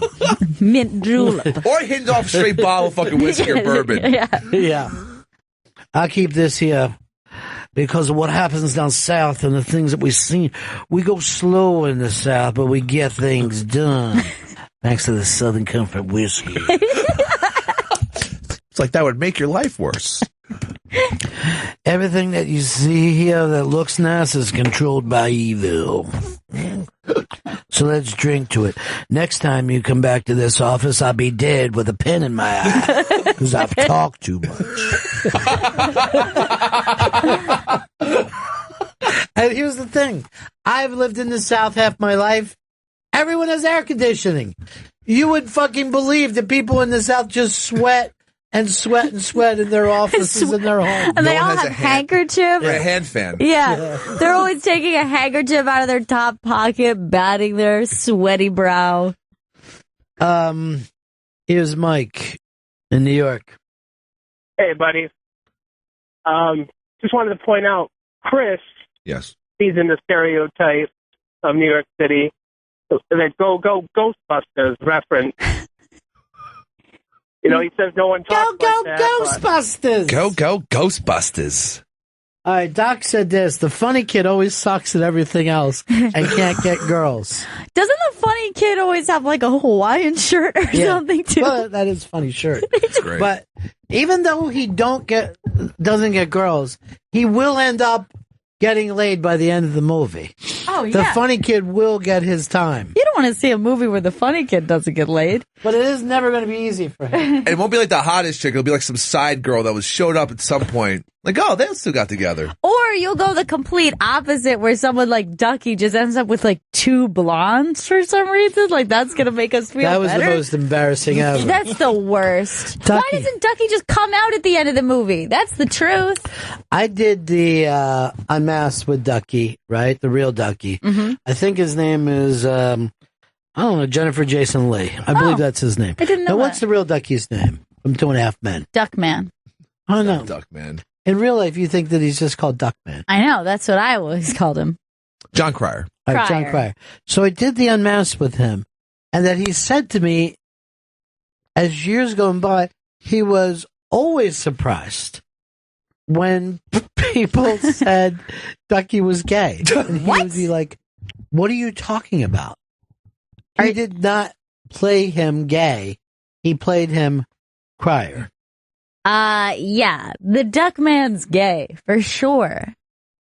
I've always felt like he was. Everybody That's so weird. feels like he was gay and was just hanging around a weird redheaded girl to make her feel good about herself. Right, and he like crushed on her a little, but then like I thought he was just confused about his crush, and then what should have happened? Yeah, let's bring Kashmir in.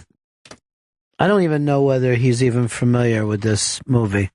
Chris is running to grab it. Just show him the try a little tenderness scene. Yeah. That's all he needs to see. Just some outfits, even some pictures. Hi, Cash. Are you familiar with Pretty in Pink? Yes. Now, you know the character of Ducky, right? Yeah. Would you say that Ducky was gay? Yeah. Do you think so? Yeah. Now, John Cryer does not. Now, John Cryer is not a gay man. He's a straight man with effeminate. I don't know. C'est quoi? Yeah, I guess. But that really does deserve a name. Straight guys that seem gay. And it's always like when Paul Schaefer will be like, my wife said something the other night. What did he say? We were out with Marty Short and his wife, and Marty's like, it was fabulous. Both our wives were happy.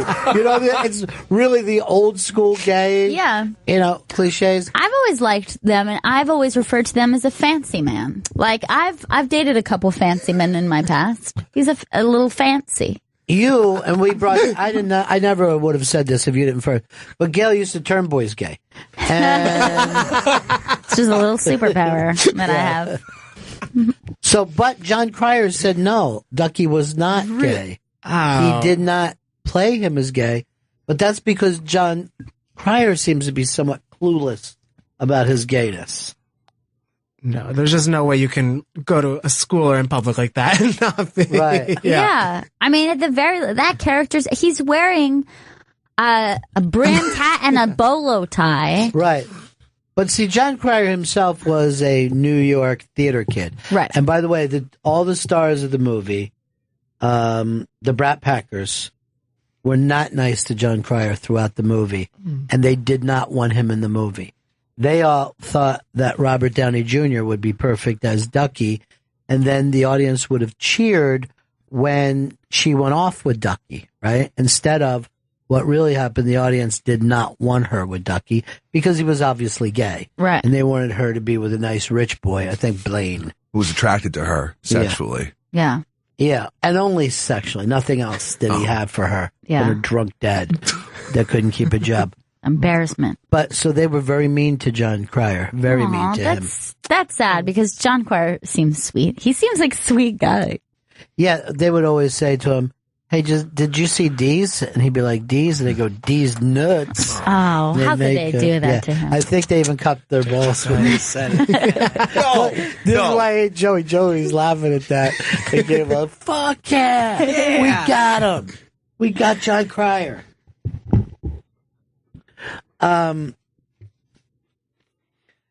Here is Steve in Chicago. Hey guys, it seems like in the 80s, Asians always were very smart and very inventive folk. Well, we were really kind of concerned about Japan taking over the country, but you don't even hear anyone bring up Japan now. But people would say, your kids should learn Japanese. They're taking over most industry. So we were always concerned about them, but not Pretty in Pink, but the one with Long Duck Dong in it, right? 16 Candles. There has been, and it might have been the New York Daily News, but it's a big publication, says it's time to pull that movie, that its racism and sexism is so strong in that movie. Because every time Long Duck Dong sets up and, this is my American girlfriend. Every time he enters, there's a gong sound. That's a problem, too. I like it. Now, not only that, but a rape takes place in that movie. Yes. An unconscious rape. But no one seemed to mind, and even the girl who got raped went, well, I guess it was pretty fantastic. She's like, how was I? During the raping? Yeah. Pretty unconscious. Yeah. That being said, I love that movie. You're not going to be overly good. Oh, sexy American girlfriend. Mind if I borrow the donger? See, that's the thing. If you like that, you're a racist and pro rape person. I know. I never knew it about myself, but now it's clear. My love for 16 Candles says it all. So you guys would not pull this movie forever? No, I think it's still enjoyable. I believe it should be taken to the Library of Congress and burnt there. Set aflame, as gongs play. Yeah. Bang. Hey, got my moody. Hey, this food cooked. Automobile.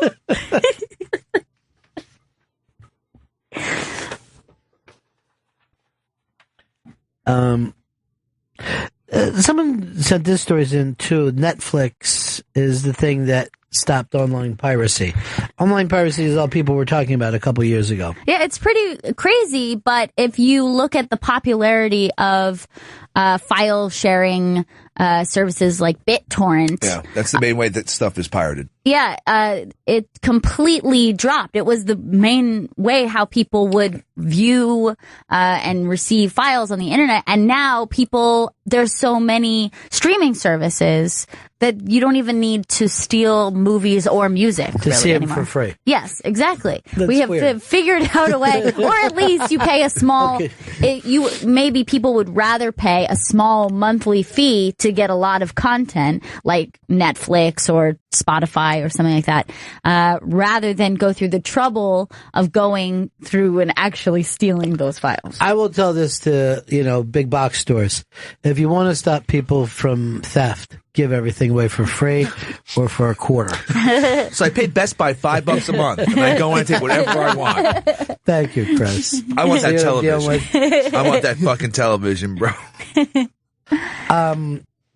But I think it's interesting because companies have to figure out a way to deal with the changing technology. I think that's very strange that they would have to come up with a process of, all right, fine, we'll give it to you for free. And you're just going to keep taking this. It's terrible. It's really bad.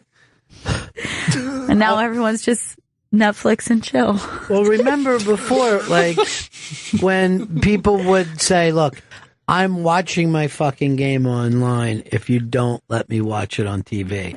So now they're just like, all right, can we set up an app so you watch it for free on our phones? Is that better? Please stop stealing. There is a movement to rename, I believe it's Yawkey Way in front of Fenway Park. As the years have gone by, they decided that the dude that this is named after was racist. Now, at the time, Fenway is such an old stadium that this guy was, not racist in his time. He was the norm at the time. Norm! I understand the idea of that, wanting to rename it once you realize the level of racism. But then, does it start a precedent? Does everything need to be renamed in this country? After anything named after an early president? Well, if I'm going to be honest, I like names that are numbers because you know where you're going. Like, I enjoy New York City until I get to the Village. Oh, yeah. Where am I? Christy. I'm an uptown girl. I like the grid system. Love the grid. Oh, my God. Love the grid. By the way, in my building, well, not in my building, in my street, I hear a helicopter. I go out, I go, what the fuck has happened? One of the top floors of one of the buildings, just all the bricks, the facade came down onto the street. It just rained down giant bricks on streets that we all walk through every day. Now, this was the facade of the building? It just fell over on the streets. I saw that once before when I was in high school. And the weird thing is it was just after 9/11, so everything was very tense.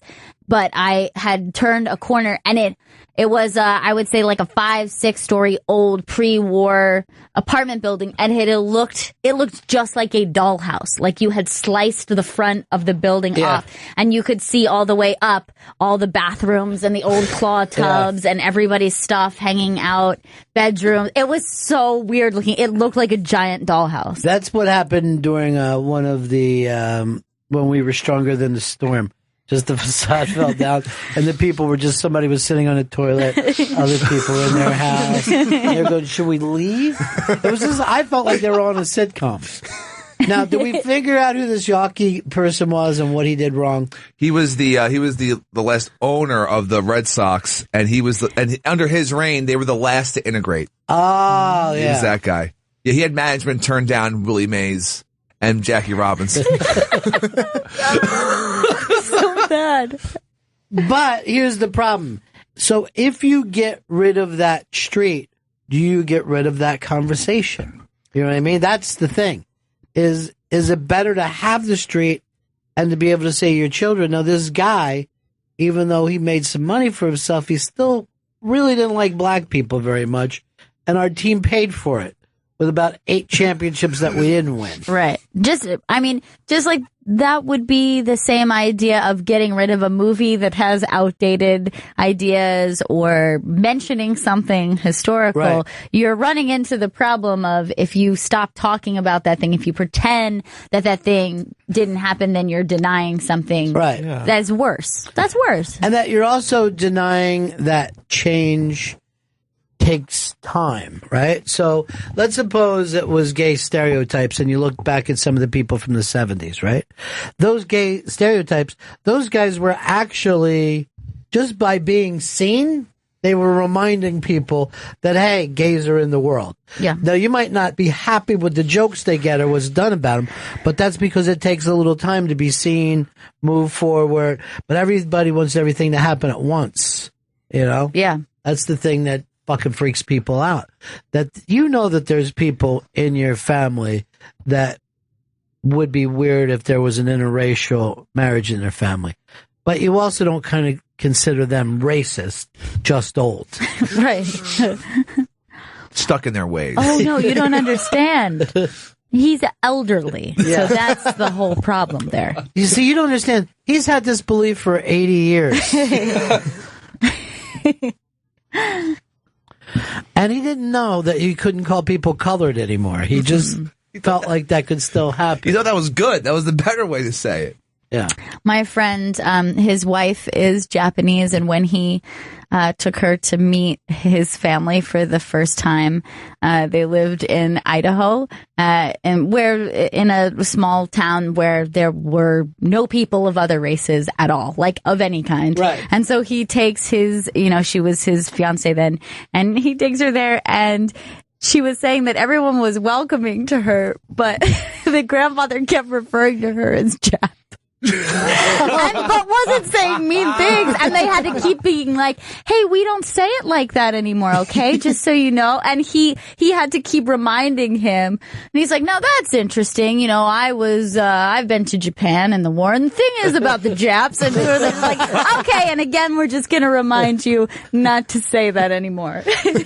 She's like, he wasn't mean, really, right, but he was very confused on how to speak to me. You nips have some wonderful food that never comes up. Scott in Tennessee.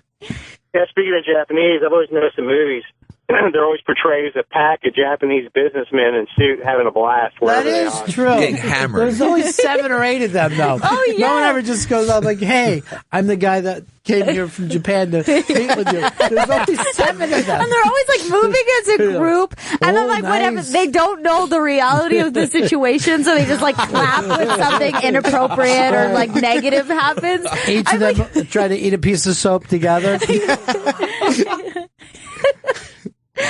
Why did that happen in so many movies? Because I think they get it from other ones. That's all. I don't even understand. Wait, didn't Jojo have on a funny jacket at the Bennington family Thanksgiving? Yeah, you did go for wacky, didn't you, Joe? Yeah, I had a funny jacket on. It was a windbreaker with a bunch of golfers teeing off. It was bright red. So that's how you know he's funny guy. Yeah. See? Much like the Hawaiian shirt, goofy jacket can be a sign of, I'm ready to have fun. Who would wear that jacket normally? I'm a fun guy. I like to do fun things. Someone wrote to us, with that mentality, the rebel flag should still fly in the South. It does. Go to the South. It's not a matter of whether you think it should or not, but go there. It's pretty popular. And even if it doesn't fly, you'll find it on T-shirts and bumper stickers and everywhere else down there. All right, the Grammy nominations for Best Comedy Album are out. Take a listen to this. This year's Unmasked. Back to the drawing board, Lisa Lampanelli. Brooklyn, Wyatt Cenac. This one will make a lot of people happy around here. Happy and a lot, Jay Moore. Whoa! Jay, of course, that entire special of his was written by his wife, Nikki Cox, which is pretty amazing. And just being honest, Craig Ferguson. Oh, less for Craig than expected. Yay. Woo! Did not expect that. And Louis C.K. I think the name of it is just more Louis C.K. stuff that everyone loves. More Louis C.K. Yes. More and a lot. So, who would you like to see win the Grammy? Oh, wait, I just saw this because it went up. Jay Moore wrote to the iBang, "You're all that's right with comedy, relentless support, vigilant positivity. I'm very grateful for you." And then he also sent that to the Grammys as well. Oh, so they can see. That's very, very nice. Obviously, Lisa winning would be pretty cool. Jay winning would be pretty cool. Yeah. Let's face it. Louis doesn't need another one. Craig Ferguson doesn't need anything. They're good. And Wyatt, I don't know his album. No, I don't know it either. I didn't hear it. So for me, I think it would also be cool for Jay to win because then Nikki is the writer of that. I think that would be awesome. I would love to see that. Jay Moore, you heard it here. Jay Moore. Jay Moore. Jay Moore. Jay Moore Cox. That's literally his name. He took his abbreviation. They each took an abbreviation of each other's name. Oh, that's really cool. So modern, yeah. Yeah, they're very modern people. Wow. I love that. And then, that's a funny thing. Like you say, so modern. No one would expect this Jersey guy to be that open and saying, "Oh, my wife wrote this for me." But he is very, very honest about that kind of stuff. He's a next level dude, Jay Moore. I guess he is a next level dude. Chris, you're a last level dude. What's that like? Go to the job on the level behind. Kind of feel like a caveman. I'll tell you, next level dude, go to the iBang and look this up. An old guy, 73 years old, a cop pulls him over for a traffic thing, was just going to give him a warning until the old guy started snorting coke in front of the cop. The cop fucking, all right, he pulls him over, goes back to his car to run his license or whatever, and as he's coming back to the car, he's like, what are you doing? Let me look at your hand. And he had a bag of coke because he was doing a key bump in the car in between the fucking. Maybe he just wanted to settle himself down. It seems like it could have helped him in this whole thing. And then they released the Seattle police released a PSA with the dash cam video of this fucking dude getting busted. But he could have just got off scot-free. It was just a traffic stop. Oh, yeah. I mean, he could have just waited to do that, 2 minutes later, probably? Yeah. Well, here's the thing. He wanted to get rid of his coke. And it's actually probably he's like, I gotta do all this now. I have so little time. Stuff it in the seat. It's a traffic stop, dude. No, the dogs would have came probably if it smelled it. What dogs? The guy would have called the dogs, I think. Who would assume this 70-year-old man would have it in the car? I like the idea that he's not doing. I like the idea that he's not doing it to get rid of it just because. Oh, I didn't realize this was a problem. I thought this was a traffic-related issue. Thought they just legalized something in Seattle, wasn't it, Coke? I know you legalized something here. Let's see. I could have a gun in here, but not a bag of coke. Okay. All right. Gotcha. So I'm the crazy one. So I'm the crazy cokehead. Arrest me then. Okay, so we're going. Oh, please. It's my pleasure. Yeah, we're definitely arresting you. No, seriously. Arrest me then if cocaine is so illegal. But we are. We're arresting you right now. Are we breaking here, Chris? Yeah, we need to break one more time. Bennington.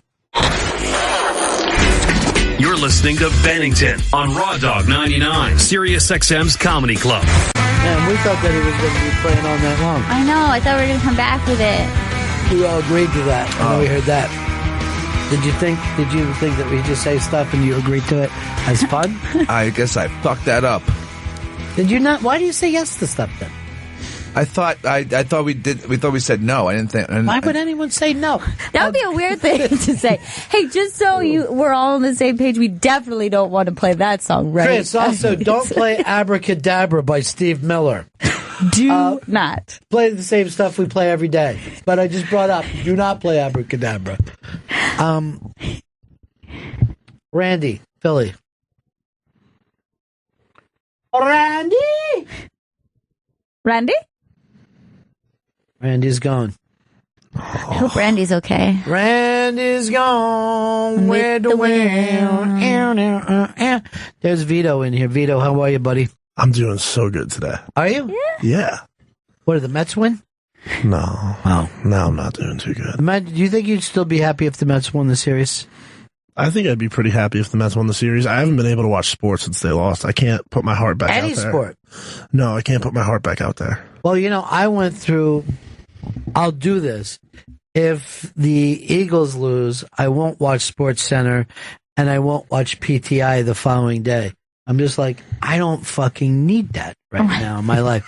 I don't need them to pick apart how terrible we are. Yeah. I already know. I have a sick feeling in my stomach. Yeah, I'm not ready to make another commitment. Who's your football team? Jets? Yeah, I'm a Jets fan, but just so you're Mets, Jets, Jets, and then I used to be really into hockey, and then when the politics got involved and Time Warner locked out MSG, I was done. like, fuck this corporate bullshit. So sweet. That's cool. Took a hike. I like when anyone says fuck this corporate bullshit, then they're done with it. That's always good. I don't watch much hockey because I don't have a ham radio, so I don't know where to get it from. It's very difficult.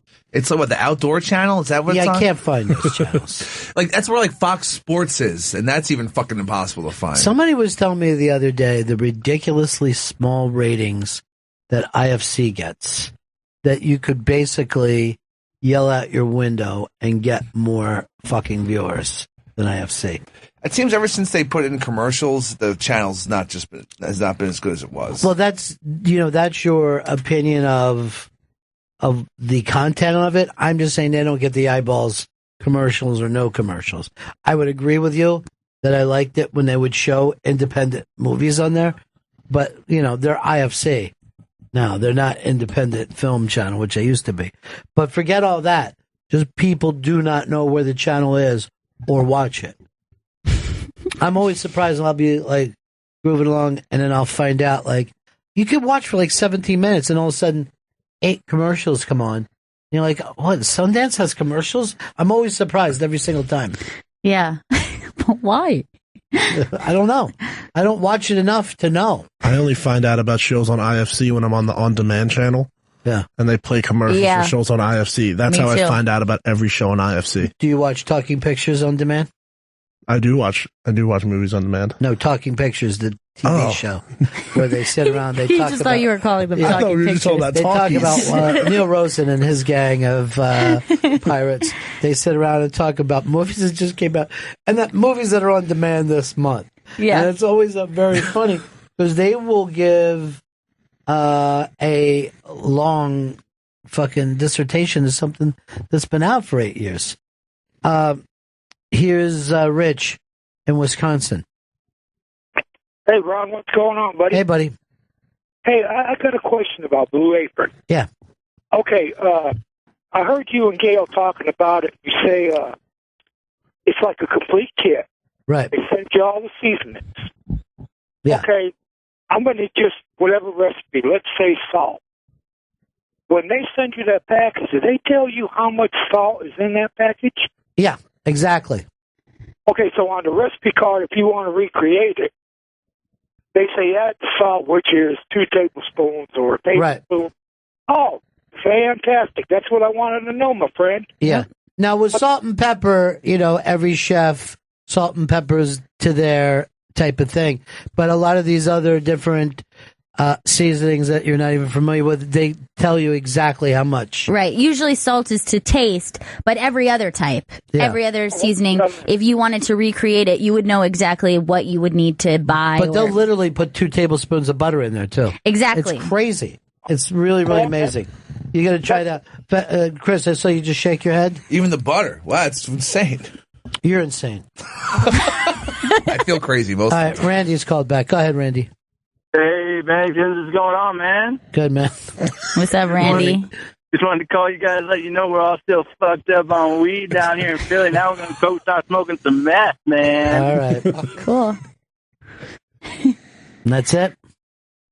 I just wanted to know Chris Stanley wants to come over and get high with us. Yeah, we'll be there. I'll be in Philly in no time. Yeah. It's a short ride. We're going to smoke weed for a while, then smoke meth. Yeah. Mhm. All right? I can't wait to get to the meth. Oh. I'm just really getting through the weed just because I know the meth I'm is the coming. same way. I want to smoke meth because I have so much Christmas shopping to do. Yeah, I'm gonna need- I need a little go-go, you know? That's I your need a little get quick. You got that get quick on you? Well, those Philly people are something else. Congratulations to them and Creed. It's been a wonderful year for them all. So good. The other day, Vito said, I got an idea for a movie.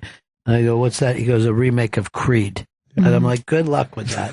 It'll take you enough years that it'll actually make sense. A Creed squeakle? It's going to be an all-white Creed. Oh, okay. I would like that. Interesting. That's something I can relate. Maybe an Italian guy. Yeah, as the main character. Okay.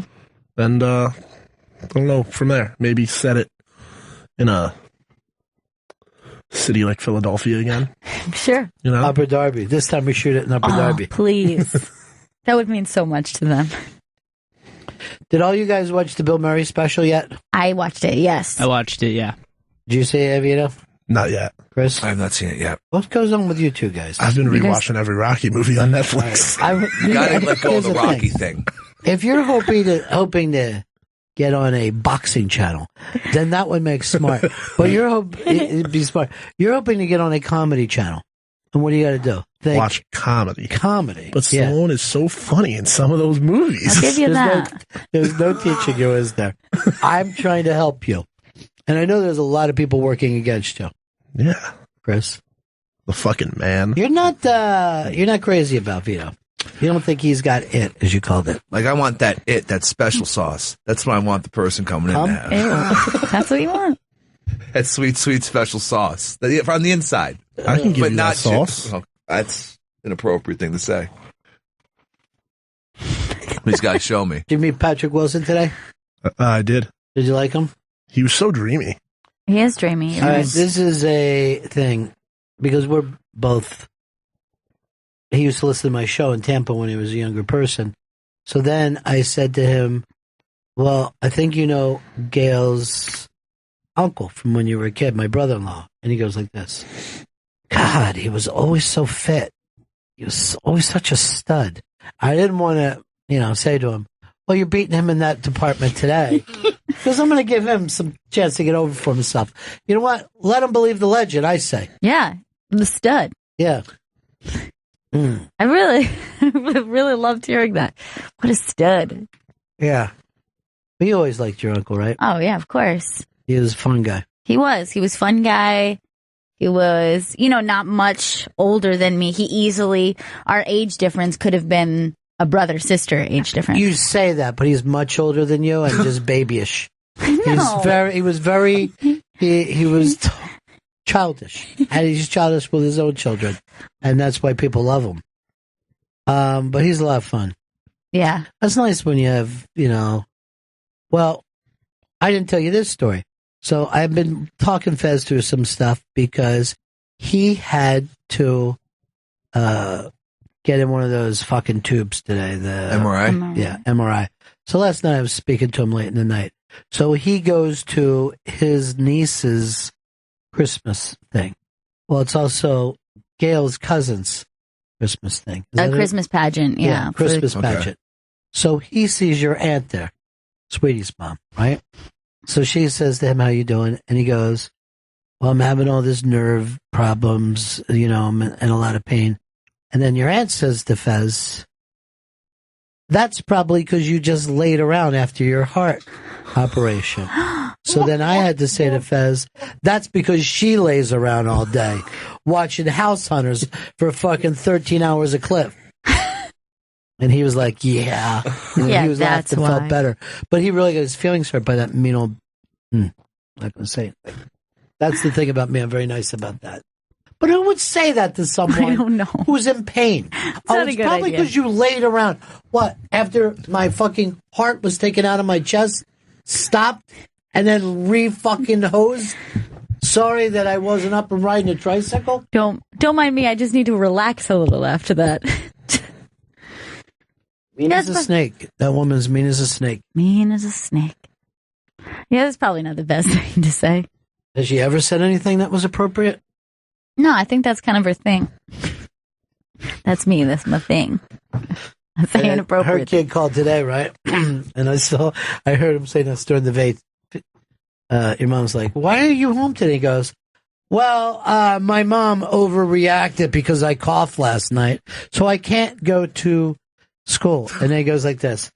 But I've been reading that Shawn Michaels book that you sent me. It's really fantastic. And I'm on the other side of the road. I'm laughing my ass off. He goes like this.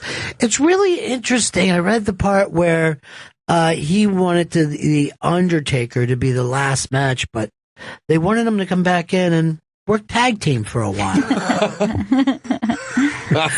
Great. No, this is what he was fucking annoying me with, because he was going like this.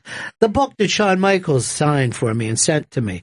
I'm like, that's Shawn Michaels sent. Okay. I wonder how he would know you. But he goes like this. And he also signed it with HBK. That way you know it's him. That's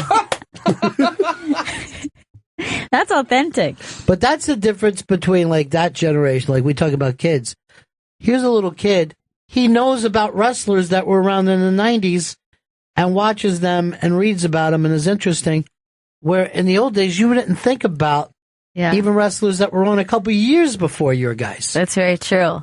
Although I would say only my little brother would have been the exception, because he would actually go to Blockbuster and rent old wrestling videos. Do you remember that? He was always like... You act like he stopped. Well, Vito's a wrestling guy, although, Vito, you were so mad after the last pay-per-view, you said you were giving it up for me. I haven't watched Raw since that Survivor Series bullshit. You were that bad. I'm still really mad about it. People text me like, oh, like yesterday, you know, it had like a really good start, and I was like, I refuse to watch until it's a better product. You gave up the Mets and the Survivor Series because you didn't go. What's left? Nothing. What happened in the Survivor Series that had you so upset? Well, like the fact that like nothing happened, but it was just so predictable. Like everything you could have guessed was going to happen just fucking happened, and like. I like a good heel that like you just don't like because he's a bad guy. Like I like a heel like an Alberto Del Rio, you know, like those kind of guys, or an Iron Sheik, you know. Sure. But I don't like a wrestler that I just don't like because he's boring. And Sheamus, spoiler alert, won the title with the Money in the Bank briefcase at Survivor Series. Really? And who did you want to win? Rock's nephew? No, I wanted Dean Ambrose to win. So cold. Or Kevin Owens. I root for the fat guy. Because he's agile and he's fat, and it gives me hope that I can be agile. Well, you already have hope that you're fat. Yeah, I already have hope that I'm fat. I'm halfway there. Half your hope is done. Yeah, now I just got to like learn how to do some back flips and front flips. Now, you were saying that you consider Joey Jojo to be your mentor, right? Yeah. And now slowly becoming best online scope friend. Yeah, we're tight that way. We're really good. We're really cool together. And you know, we're doing Scope of the Year awards, and I thought that Stanley was going to be a lock-in. Come on. But after Gail won that thing, it's made me look at her differently. Oh my God. I'm like, wait, you went over and won a major award from AV Club? Yes, that's huge. And then I go, well, I guess I could still give it for the nighttime stuff that Stanley does. Okay, I'll take a nighttime Emmy. But Joe and Vito were so strong together, and they had something. Look, I love Chris by himself. Yeah. But you have chemistry with no one, my friend. No one. Okay, all right. What about Jeff, the scope bro that came up to me at 5:30 in the morning on Sunday? Thank you for pointing that out. That's what I'm talking He about. almost forgot that. And we shared some drinks of you know, Me don't and know where Joe they came from. share chemistry. Do we take this to the limit today, Chris? Yeah, we take this to the limit. We're at the limit, or approaching the limit.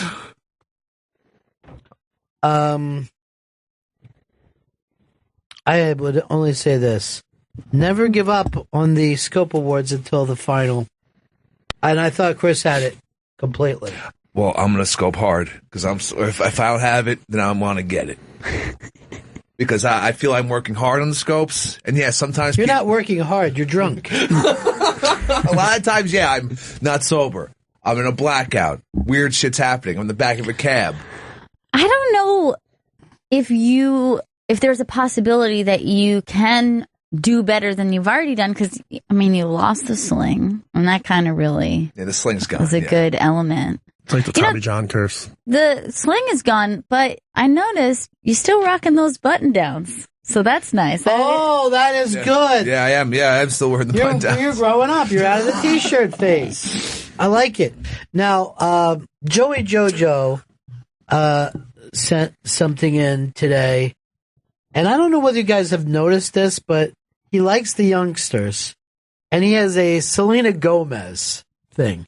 Yeah. And I would only point this out, and I'm being totally honest. This is a young girl with zero sexuality. I don't care what anyone... Is she got a cute face? Yeah. But even look, Chris Stanley, at the size of her MeUndies. Oh, come on. I mean, they are massive. I think they're cute. They look like a high-waisted bathing suit. Yes.